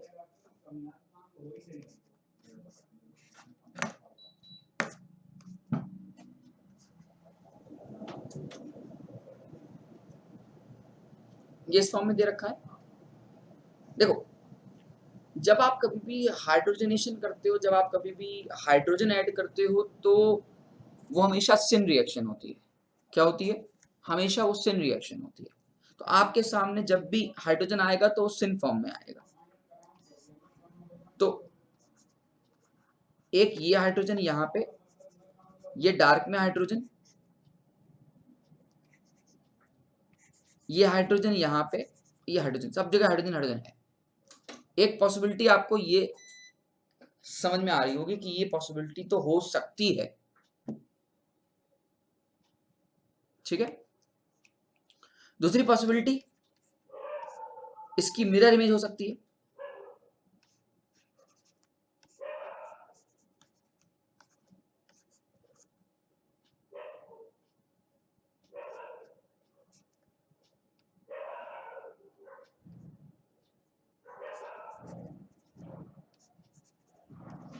तो दो पॉसिबिलिटी तो ये देखी, और एक बचेगा मीजो इसका, मतलब कुछ ऐसा कि ये हाइड्रोजन ऐसे हो जाए और ये वैसे का वैसे रह जाए। तो तीन आंसर हो सकते हैं दोस्त। ठीक है, चलो अगला क्वेश्चन नंबर 26 हमको क्या कहता है और कैसे इस क्वेश्चन को हमको टैकल करना चाहिए। बहुत ही उम्दा क्वेश्चन है, अगर आपको कंसेप्ट याद होंगे तो बहुत कुछ सीखने को मिलेगा इससे। एक देखो, आपको यहाँ पे लिथियम दे रखा है, ETOH दे रखा है, तो कहीं आपको ब्रिज रिडक्शन की याद आ रही हो तो बताओ। ये ब्रिज का क्वेश्चन है, ब्रिज रिडक्शन का क्वेश्चन है। इससे हम लोग ब्रिज क्रिएट करते हैं, ब्रिज प्रोडक्ट बनाते हैं। और आप बिलीव नहीं करोगे, यहाँ पे दोनों पे डोनेटिंग है, तो ये इस तरह आएगा कि डोनेटिंग को सेटिस्फाई कर जाए। ठीक है ना, तो डोनेटिंग को दोनों को सेटिस्फाई करेगा। मेरी आप बात समझ पा रहे हैं? इसके बाद आप इसमें ओलिसिस कर रहे हैं, और यहाँ पे आप ध्यान दीजिएगा Me2S पढ़ा है। Me2S एक रिडक्टिव ओलिसिस होता है। मैंने अभी आपको बताया कि ओलिसिस दो तरह के होते हैं, ऑक्सीडेटिव और रिडक्टिव। ये Me2S ये नेसेंट ऑक्सीजन का ट्रैपर होता है, इसको पकड़ रखेगा अपने पास, उसको ओलिसिस नहीं करने देगा, फर्दर आगे चल के ऑक्सीडाइज नहीं होने देगा। तो अब आप देखो, जब भी ओलिसिस करते हैं तो डोनेटिंग ग्रुप ये भी है, डोनेटिंग ग्रुप ये भी है। मैं आपको पहले बेसिक मोड समझा देता हूं। जब भी हम लोग ओलिसिस किया करते थे दोस्त, तो समथिंग लाइक कुछ ऐसे मैं बना रहा हूं स्ट्रक्चर। यहाँ पे ना इसका इलेक्ट्रॉन डेफिशिएंसी होती थी नेचर में, ये इलेक्ट्रॉन डेफिशिएंट होता था नेचर में, ये ऐसे जाता था ना यार। पहले मोनोओजोनाइड बनता है, फिर उसके बाद रिंग ब्रेक होता है, तो आपको पता होना चाहिए एज पर मैकेनिज्म ये हमारा इलेक्ट्रॉन डेफिशिएंट होता है या इलेक्ट्रोफाइल का काम करता है, और ये हमारा न्यूक्लियोफाइल का काम करता है। अल्कीन मतलब डबल बॉन्ड वहां आना चाहेगा जहां पे हाई इलेक्ट्रॉन डेंसिटी होगी, या नेसेंट ऑक्सीजन वहां आएगा, ये ऑक्सीजन जो आपको दिख रहा है इलेक्ट्रोफाइल के लिए, ये वहां आएगा जहां भर भर के इलेक्ट्रॉन डेंसिटी होगी। आप मुझे बताओ इलेक्ट्रॉन डेंसिटी ज्यादा कहां आपको नजर आ रही है, इस OMe के साथ या मिथाइल के साथ? आंसर इस OMe के साथ यहाँ पे प्लस R भी लग रहा है, और इसके साथ ओनली प्लस I लग रहा है, and plus R is dominate over the plus I। तो आपको किस बॉन्ड को क्लीव करना चाहिए, प्लस R वाले बॉन्ड को या प्लस I वाले बॉन्ड को? तो आंसर है प्लस R वाले बॉन्ड को आपको क्लीव करना चाहिए। इसका मतलब आप इस बॉन्ड को तोड़िए, तो इसका मतलब ये बॉन्ड तोड़ेंगे, ये वाला बॉन्ड तोड़ेंगे, ये वाला बॉन्ड, और ये रह जाएगा। एक ही इक्विवेलेंट दे रखा है, दो इक्विवेलेंट नहीं दे रखे हैं, ख्याल रखिएगा। बस अब तो क्वेश्चन खत्म।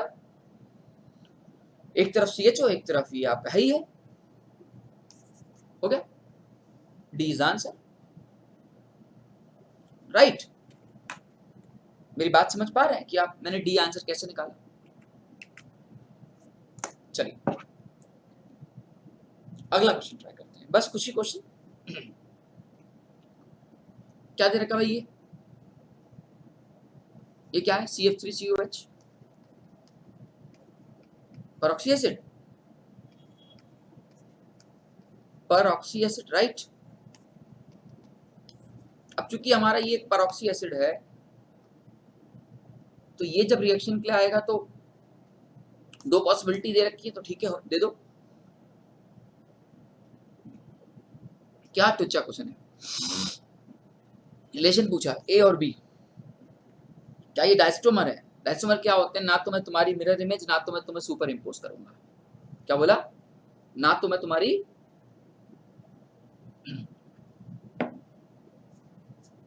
मिरर इमेज और ना ही मैं तुम्हें सुपर इम्पोज करूंगा। तो यही हो सकता है।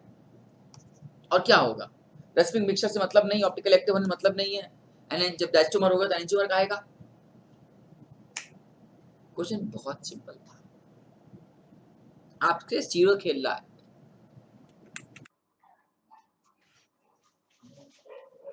अब हम बढ़ते हैं अपने अगले क्वेश्चन की तरफ, दैट इज क्वेश्चन नंबर 28। क्या कहता है ये क्वेश्चन? देखिए, इस क्वेश्चन में आपके पास CH3I दे रखा है, Ag2O दे रखा है और हीट दे रखी है, ठीक है। और दूसरे वाले केस में उसने H2O2 हीट दे रखी है। मैंने आपसे हमेशा कहा है कि आप रिएजेंट को पहचानोगे तो आपका कभी भी रिजल्ट रॉन्ग नहीं आएगा। अब अगर आप लॉजिक सोचो कि जब मैं इस पे CH3I का रिएक्शन कराऊंगा तो समथिंग लाइक कुछ ऐसे बनने वाला है क्या? अगर मैं इसको बनाने की कोशिश करता हूँ तो क्या ये ऐसे बन जाएगा? पहले ये 5 का बना लेते हैं जैसे बना हुआ है, कोई टेंशन नहीं है ना। यहाँ पे N के साथ एक CH3 और आएगा तो अपने आप नाइट्रोजन की वैलेंसी 2 से ज़्यादा हो जाएगी, 3 हो जाएगी, तो यहाँ पे दोस्त प्लस हो जाएगा और I अपने माइनस फॉर्म में हो जाएगा, ठीक है। फिर याद करो, आपने कभी हॉफमैन एलिमिनेशन पढ़ा हो। अब अगर जब भी आप हॉफमैन एलिमिनेशन पढ़ते हो तो वो आपका एंटी एलिमिनेशन है। जब कभी भी एंटी एलिमिनेशन होगा तो दोस्त एक ये जाएगा बाहर, ये वैसे का वैसे रहेगा, ठीक है। एक आपका ये बाहर जाएगा दोस्त और एक आपका ये बाहर जाएगा, है ना। मतलब इसमें से आपके साथ में जो प्रोडक्ट बनेगा वो एक H रह जाएगा और ये रह जाएगा। तो किस ऑप्शन में है आपके पास? जरा अगर मैं इसका प्रोडक्ट बनाता हूँ तो डबल बॉन्ड अल्कीन, है ना, और यहाँ तो सदाबहार H है, ये में यहाँ पे H होना चाहिए। देख सकते हैं किस ऑप्शन में है, तो A ऑप्शन में है और C ऑप्शन में। इसलिए पहले मुझे पहले B और D को काटने दीजिए, है ना। अब बात आती है A और C में, ठीक है। नेक्स्ट यहाँ पे देखिए परऑक्साइड पड़ा है H2O2। जब भी परऑक्साइड पड़ता है तो ये आपका सिन एलिमिनेशन की कैटेगरी में आता है। ये आपका एंटी एलिमिनेशन की कैटेगरी में था, ये आपका सिन एलिमिनेशन कैटेगरी में होगा। क्या कहने का सेंस है मेरा सिन एलिमिनेशन से? मतलब बच्चों बहुत सिंपल सा फंडा चाहता हूँ सिन एलिमिनेशन से, कि जब भी कभी भी सिन एलिमिनेशन होगा तो उस केस में आप उस ग्रुप को बाहर निकालोगे जो उसके सिन फॉर्म में होगा। अब आप बताइए, हाइड्रोजन डार्क में है और ये लिविंग ग्रुप डार्क में है, तो यही तो दोनों सिन एलिमिनेशन में दिखाएंगे H2O2 हीट करने के साथ। तो मतलब डबल बॉन्ड तो यहाँ आएगा ही आएगा साथ में, लेकिन डी रह जाएगा, है ना। और ये वैसे का वैसे, तो किस ऑप्शन में बचा भाई? ए ऑप्शन में बचा, मतलब सी भी कैंसिल हो गया और फाइनली हमारा आंसर ए आ गया, ठीक है दोस्तों। चलिए अब हम बढ़ते हैं अपने नेक्स्ट क्वेश्चन की तरफ। क्वेश्चन बोल रहा है what are the product obtain on the hydroboration oxidation of alkene. कौन सी रिएक्शन है दोस्तों? हाइड्रोबोरेशन ऑक्सीडेशन रिएक्शन, HBO, ठीक है। याद करिए अपन लोग ने हाइड्रोबोरेशन ऑक्सीडेशन की बेसिक्स मैकेनिज्म सीखी थी। कभी अपन लोग इसमें डायबोरेन डालते थे THF के साथ, परऑक्साइड डालते थे इसमें OH माइनस के साथ, तो याद करिए आपको एंटी मैकेनिज्म फॉलो होता था, ठीक है। एंटी मैकेनिज्म बोले तो anti Markovnikov, not the anti mechanism बोल के आप एंटी मार्कोनिकॉफ कंसेप्ट को फॉलो करते हुए मैकेनिज्म आपकी सिनी होगी, याद रखिएगा, ठीक है। हाइड्रोबोरेशन ऑक्सीडेशन में हमने पढ़ा था, अगर आपको याद हो तो आप डाइबोरेन को यूज करते हो THF के साथ, H2O2 OH माइनस, ठीक है। तो ये एक अल्कोहल लाता है, नो डाउट, लेकिन इसकी जो मैकेनिज्म जाती है वो एंटी मार्कोनिकॉफ को फॉलो करता है। और दूसरा ये रिएक्शन सिन मैकेनिज्म जाती है, मतलब जो H आएगा, ठीक है, और जो OH आएगा वो कैसे होंगे? सेम प्लेन में होने चाहिए, ठीक है, तो आइए इनमें से क्या करने वाले हैं। पहले तो देखो ये C डबल बॉन्ड C है। एंटी मार्कोनिकॉफ में आपको पता है कि जहां पे ज्यादा हाइड्रोजन होगा वहां पे OH आएगा। अब देखिए बच्चे, दो एक तीन, तो एक हाइड्रोजन यहाँ पे है और इसमें एक भी हाइड्रोजन नहीं है, तो जो OH हम लाएंगे उन थोड़ी देर के लिए नंबरिंग कर लेता हूँ यार, ये नंबर 1 और ये नंबर 2, ठीक है। तो आप देखिए कि कहाँ पे OH आना चाहिए, 1 पे या 2 पे। अंडरस्टूड है, 1 पे आना चाहिए।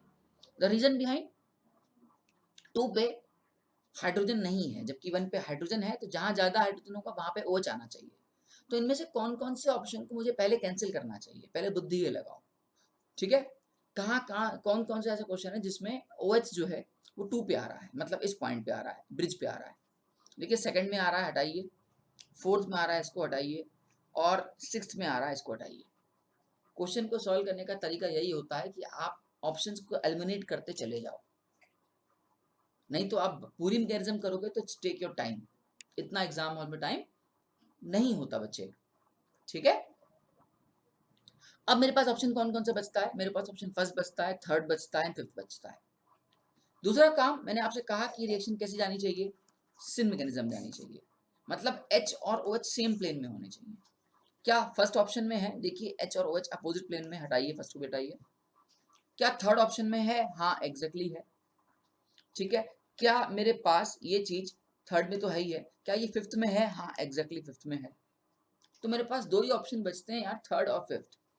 मतलब किस ऑप्शन में आपके पास आंसर आ सकता है, देखो सी से सीधे आप डी पे ध्यान देखो, तो डी में आपका आंसर थर्ड और फिफ्थ आ रहा है। क्वेश्चन के ऑप्शंस बहुत ज्यादा टफ नहीं थे।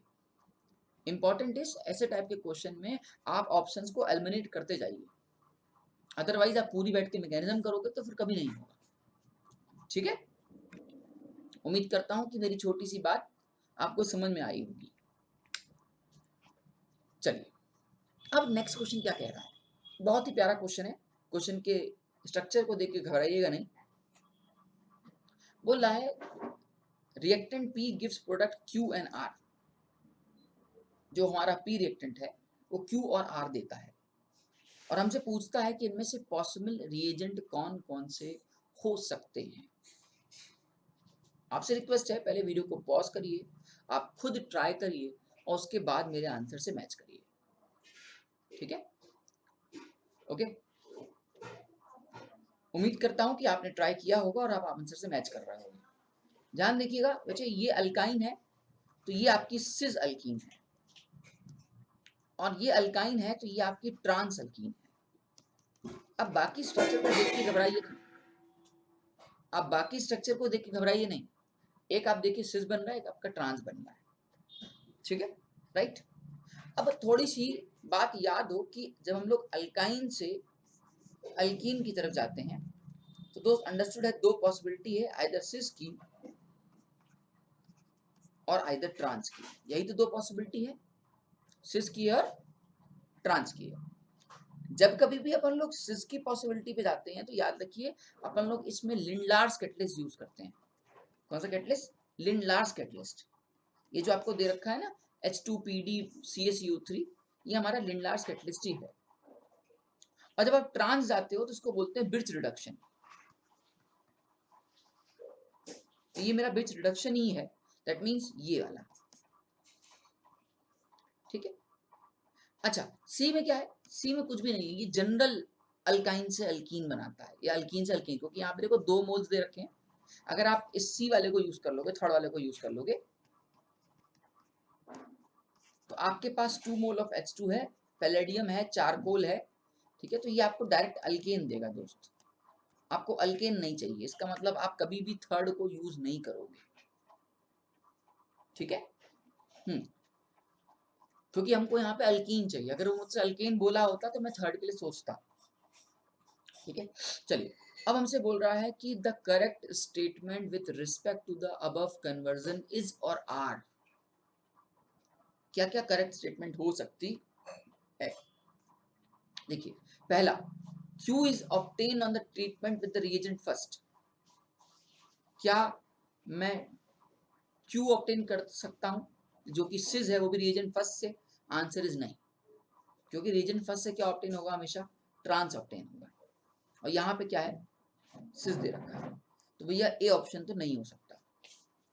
ठीक है, अगला दे रखा है R and Q R obtain the treatment of reagent second.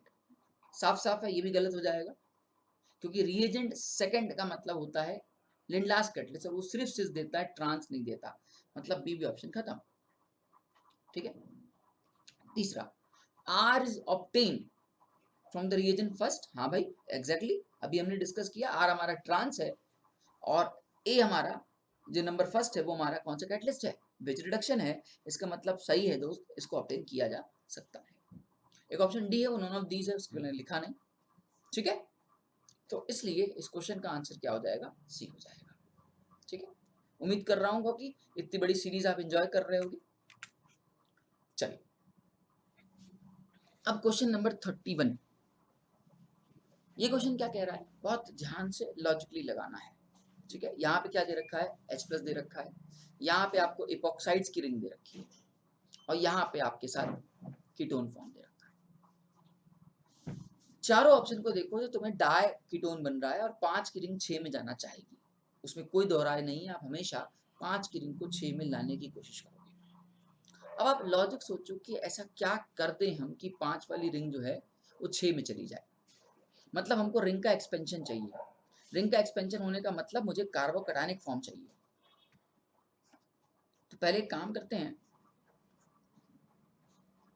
इसको बना लेते हैं।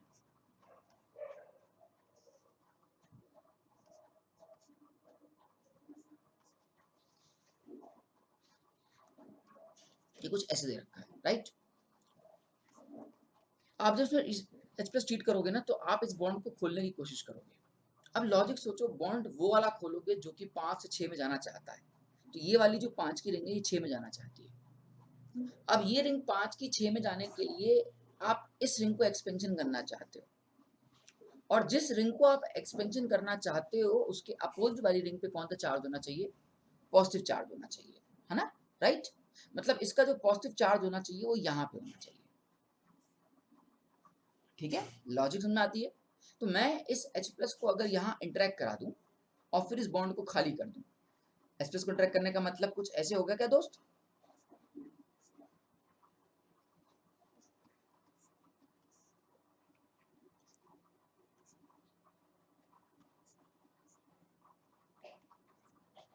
ए H+ इंटरेक्ट कर लिया, आपने इस बॉन्ड को खाली करने की कोशिश की, ठीक है, जिससे यहाँ पे आपको पॉजिटिव चार्ज नजर आएगा।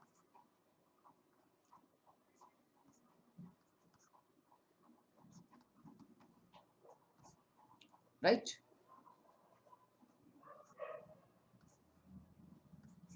ये यहाँ पे आपको पॉजिटिव चार्ज नजर आएगा। अब आप रिंग का एक्सपेंशन कर सकते हो, मैं अगला पेज का यूज कर रहा हूँ दोस्त।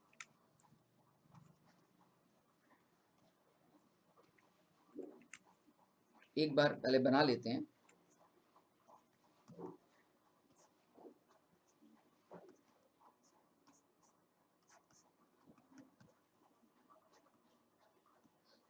ठीक है, अब बना लेते हैं। तो मैं कैसे तोड़ूंगा, तो यहाँ पे नेगेटिव लाऊं, यहाँ पे पॉजिटिव लाऊं, इसका यहाँ पे एक्सपेंशन करा दूं। बहुत बहुत सिंपल चीज़ है, बहुत सिंपल चीज़ है, कोई बहुत बड़ी चीज़ नहीं है। तो आप ये वैसे का वैसे कर रहे हो, ये वैसे का वैसे कर रहे हो, ये वैसे का वैसे, यहाँ बॉन्ड टूटा, ये बॉन्ड यहाँ पे दोस्त पार्शली पॉजिटिव चार्ज डेवलप हो रहा होगा, नो डाउट। ये वैसे का वैसे, ये वैसे का वैसे, ये इधर इधर, और इसका इसके साथ इंटरेक्शन, राइट। ये वाला आपने बॉन्ड तोड़ा और इसका इंटरेक्शन, बस अब तो कुछ नहीं है। और यहाँ पे आपके पास OH था, तो कह सकते हो कि दोस्त ये 1 2 3 4 5 6 की रिंग बन गई, चिपकी हुई, है ना, कोई 6 की रिंग बनी बन रही है चिपकी हुई। तो समथिंग लाइक कुछ आपको यहाँ पे ऐसे मिल जाएगा बाद में, और ये वैसे का वैसे रहेगा, राइट। किस ऑप्शन में आपको नजर आ रहा है भाई, ये ऑप्शन, ठीक है, अपोजिट फॉर्म में है अल्फा बीटा हाइड्रोक्सी के साथ, बस आपका प्रोडक्ट तैयार हो गया। ठीक, चलिए the last question of this series, that is question number 32। यहाँ पे क्या दे रखा है, कार्बोक्सिलिक एसिड दे रखा है, एलाइज दे रखा है। एलाइज क्या होता है दोस्त, ये एक बेस होता है। यहाँ पे क्या है, ये एसिड है। तो पहले तो मैं एसिड बेस टाइप रिएक्शन कराऊंगा, कराया, ये हमारा L बन गया, इन्होंने इसको L नाम दिया है। इसके बाद आप इसको CH3Li में डालोगे तो Li प्लस और CH3 माइनस आपको मिल जाएगा, तो ये हमारा हो जाएगा M। अब एक बात बताओ यार, एक बात बताओ, कभी भी अगर तुमने एस्टर का हाइड्रोलिसिस किया हो तो तुम्हें एक तो मिलता है कार्बोक्सिलिक एसिड और एक मिलता है अल्कोहल, राइट? ये तो पढ़ा है ना, हाइड्रोक्सिलेशन या एस्टर से एसिड, तो इसको एस्टरिफिकेशन बुलाते हो। हाइड्रोक्सिलेशन नहीं बोलना चाहिए, एस्टरिफिकेशन है, सॉरी, ठीक है ना। इसका रिवर्स होता है सेपोनिफिकेशन।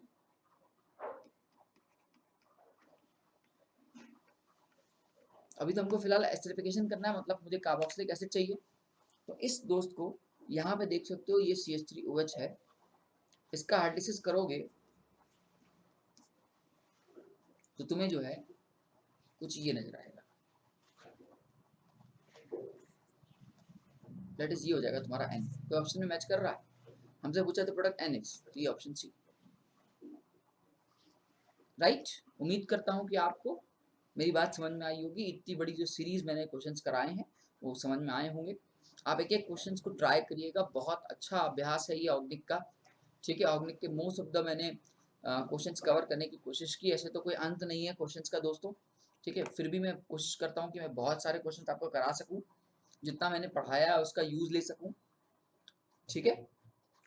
यही केमिस्ट्री की खासियत है यार, ठीक है। माय डियर, आप हमारे ये रिकॉर्डेड वीडियो देख रहे हैं और आप हमारी लाइव कनेक्ट से भी कनेक्ट हो सकते हैं। आप हमसे लाइव कनेक्ट होने का सबसे प्यारा तरीका है कि आप अनअकैडमी लर्निंग ऐप को अपने फ़ोन से उठा के डाउनलोड कर दीजिए। फटाफट से इस ऐप को डाउनलोड करिए और आप हमसे कनेक्ट हो जाइए, ठीक है दोस्त। कनेक्ट होने के क्या क्या बेनिफिट्स हैं? तो बहुत बहुत सारे बेनिफिट्स मिलते हैं कनेक्ट होके। सबसे पहला बेनिफिट है आपको प्लस का सब्सक्रिप्शन में मिलता है। प्लस के सब्सक्रिप्शन में क्या होता है, आपको डेली लाइव क्लासेस मिलती हैं। अनअकैडमी एक ऐसा प्लेटफॉर्म है जो कि आपको हमारे साथ लाइव कनेक्ट करता है, जहाँ पे आप अपनी मर्जी के जैसे भी जो भी डाउट्स होते हैं वो आप बिंदास होके पूछते हो, ठीक है। इसके अलावा अपन लोग क्वेश्चन आंसर्स में पोलिंग कराते हैं और पोलिंग के दौरान हमको ये पता चलता है कि एक सवाल को कितने बच्चों ने सही किया और कितने बच्चों ने गलत किया। और इसके अलावा मोस्ट इम्पॉर्टेंट, हमको टाइम का पता चलता है कि एक क्वेश्चन को करने में कितना समय लगा बच्चे का, ठीक। इसके अलावा आपको लाइव टेस्ट एंड क्विज देने का मौका मिलता है। क्यों हमको लाइव टेस्ट एंड क्विज देने चाहिए? तो अपनी परफॉर्मेंस में ग्रोथ लाने के लिए, अपनी परफॉर्मेंस को जज करने के लिए, अपनी परफॉर्मेंस का एनालिसिस करने के लिए। देखो बच्चे, मिस्टेक्स हर बच्चा करता है, हर टाइप की मिस्टेक्स होती हैं, ठीक है। तो आप उस मिस्टेक से कैसे बचोगे, उस मिस्टेक को कैसे कोप अप करोगे, तो ये चीज़ें आपको मॉक टेस्ट एंड क्विज देख के समझ में आएगा। जितनी ज़्यादा गलतियां आप यहाँ करोगे ना, उतना अच्छा रिजल्ट वहाँ आएगा, ठीक है। गलती करना इज नॉट इम्पॉर्टेंट, आप हर बच्चा करता है। गलती से सीखना इज इम्पॉर्टेंट, कि आप सीखते क्या हो उससे, ठीक है। ओके, तो आप जब लाइव टेस्ट को अटेम्प्ट करोगे, क्विज को अटेम्प्ट करोगे, तो अपने परफॉर्मेंस में ग्रोथ लाओगे, पक्का गारंटी है इस पे, ठीक है। Next is our structured course plan. My dear, हमारा जितना भी प्लान है वो सारा अपने आप में एक स्ट्रक्चर्ड पैटर्न, स्ट्रक्चर मैनर में है। इससे फायदा ये होता है कि हम आपको रेगुलर बेसिस पे डीपीपी प्रोवाइड कर पाते हैं, है ना। इसके अलावा आपको माइनर टेस्ट हो पाते हैं, आपके मेजर टेस्ट हो पाता है, एंड मोस्ट इंपॉर्टेंट आपका सिलेबस टाइम पे फिनिश होता है, ठीक है। Next is our unlimited access. क्या खासियत है इसकी? सबसे पहली खासियत तो इनकेस अगर आप किसी रीजन से आप हमारी लाइव क्लास को मिस कर जाते हैं तो आपको रिकॉर्डेड क्लास देखने का मौका मिलेगा, पहली बात। इसके अलावा दोस्त, आप ना सब्सक्रिप्शन किसी भी एक टीचर के कोड से लेते हो, लेकिन आप पढ़ किसी भी सकते हो। मान लो आपने मेरा कोड यूज किया तो आप एक्स से पढ़ सकते हो, और एक्स का कोड यूज किया तो मुझसे पढ़ सकते हो, कोई फर्क नहीं। आप किसी भी टीचर का सब्सक्रिप्शन लेके n नंबर ऑफ फैकल्टी से आप कनेक्ट हो सकते हो, ठीक है। आपको लगता है कि केमिस्ट्री 10 से पढ़नी चाहिए तो आप केमिस्ट्री 10 से पढ़ो, आपको लगता है फिजिक्स 20 से पढ़ना चाहिए, आप फिजिक्स 20 से पढ़ो, इट्स अप टू यू, ठीक है। इसके अलावा अगर आपको लगता है कि नहीं, आप एक से ज्यादा बैच में अपने आप को एनरोल कर सकते हो, तो डू दिस वन। अच्छी बात है, आप उसको एनरोल करो। ठीक है, अगर आपको लगता है कि आप कोप अप कर जाओगे तो बहुत बढ़िया, टाइम पे और बहुत जल्दी सिलेबस खत्म हो जाएगा। तो ये भी अपॉर्चुनिटी आपको अनलिमिटेड एक्सेस की हेल्प से मिलती है। ठीक है, इसके अलावा दोस्त आपको आइकॉनिक सब्सक्रिप्शन एक नई चीज है अनअकैडमी की, बहुत बहुत यूनिक चीज निकाली है अनअकैडमी ने।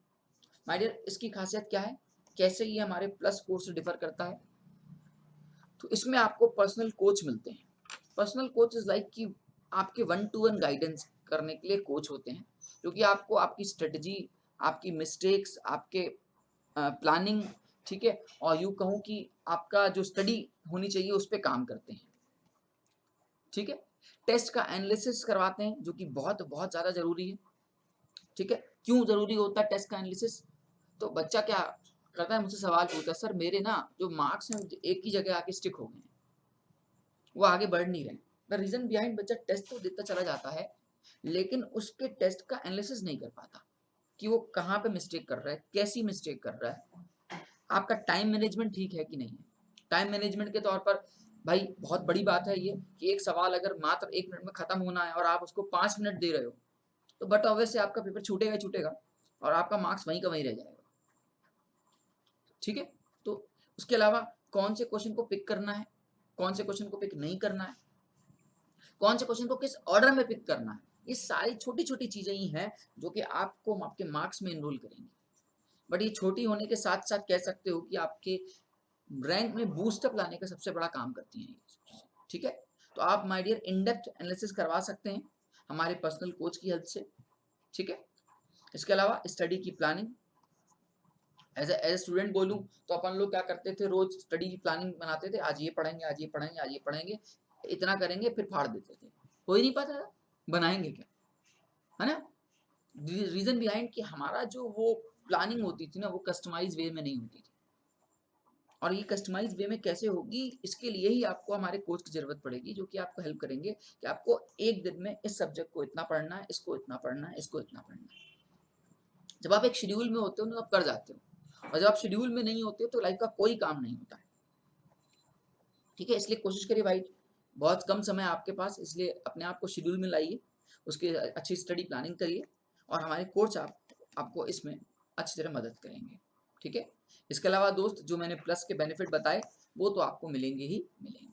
ठीक है माय डियर, हमसे कनेक्ट होने के लिए, हमारे सारे फायदे उठाने के लिए, हमारे प्लस कोर्स को लेने के लिए आपको बहुत ही इकोनॉमिकल और बहुत ही अफोर्डेबल फीस पे करनी होगी। मात्र 12 मंथ की जो फीस है वो ओनली एंड ओनली 38,500 है, और इसमें भी आपको 10% का इंस्टेंट डिस्काउंट मिलता है। ठीक है, इंस्टेंट डिस्काउंट कैसे मिलेगा, आपको मेरा कोड यूज करना पड़ेगा, धीरेन, दैट इज DHIREN। आप इस कोड को यूज करके आप इंस्टेंट 10% डिस्काउंट पा सकते हो, एंड आफ्टर द डिस्काउंट आपका जो अमाउंट हो जाएगा इट विल बी 34,650। ठीक है, इसके अलावा अगर आप क्लास 11th में हैं तो आपको 56,000 पे करना होगा, और इसमें भी आपको 10% डिस्काउंट मिलेगा using my code Dhiren, and after this your amount will be 50,400। ठीक है माय डियर, आप चाहें तो इसको नो कॉस्ट EMI पे भी पे कर सकते हैं। माय डियर, हमारी जो पर मंथ की EMI बैठती है वो मात्र और मात्र 2100 रुपये बैठती है। अब 2100 में दोस्त अगर मैं 3 सब्जेक्ट से डिवाइड करता हूँ तो मात्र और मात्र 700 रुपये बैठती है। तो 700 रुपये पर मंथ की EMI आप देते हो, जो कि कुछ भी नहीं है, आपकी गली कूचे की कोचिंग भी इससे शायद महंगी होगी। ठीक है, इसलिए उम्मीद करता हूँ कि आपको इकोनॉमिकल लगा होगा ये हमारा प्लान। ठीक है माय डियर, इसके अलावा अगर आप आइकॉनिक सब्सक्रिप्शन पे करना चाहते हैं, जहाँ पे आपको पर्सनल कोच मिलेंगे, स्टडी की प्लानिंग होगी, एक्सपर्ट की गाइडेंस होगी, टेस्ट का एनालिसिस होगा, इसके लिए अगर आप 12 मंथ का प्लान लेंगे तो 56,000, and after the discount of 10% using my code आपका अमाउंट हो जाएगा 50,400। ठीक है, सेम एज अगर आप आइकॉनिक 24 मंथ वाला प्लान लेते हैं तो after the discount it will be 86,000, it will be 86,000, after discount it will be 77,400। ठीक है माय डियर, मैं आपसे रोज रात के 9 बजे कनेक्ट होता हूँ लाइव। ठीक है, आप मुझसे लाइव कनेक्ट हो सकते हैं। लाइव में बहुत सारी मैं सीरीज चलाता हूँ, मैंने बूम बूम सीरीज चला रखी है, मैंने रैपिड फायर सीरीज चला रखी है, ठीक है। इसके अलावा मैं PYQ सीरीज चलाता हूँ, हर चैप्टर्स की PYQ आपको मिलेगी मेरे इसमें, ठीक है। इसके अलावा कुछ मॉक टेस्ट आपको मिलेंगे, इसके अलावा फिजिकल के अलग पूरा पेपर मिलेगा, इनऑर्गेनिक का अलग क्वेश्चंस मिलेगा, ऑर्गेनिक कंप्लीट अलग मिलेगी। तो बहुत कुछ आपको हमसे कनेक्ट होके फायदा होगा। उम्मीद करता हूँ कि आप मुझसे रात में 9 बजे लाइव कनेक्ट होंगे, ठीक है। Thank you very much dear, thank you so much इतना पेशेंस रखने के लिए, इतनी बड़ी वीडियो को देखने के लिए बहुत बहुत धन्यवाद आपका, ठीक है। चैनल को सब्सक्राइब करना मत भूलिएगा और उधर नोटिफिकेशन का घंटा होगा उसको टंग से बजा दीजिएगा, ठीक है। After then it's up to you, आप वीडियो लाइक कर सकते हैं चाहें तो।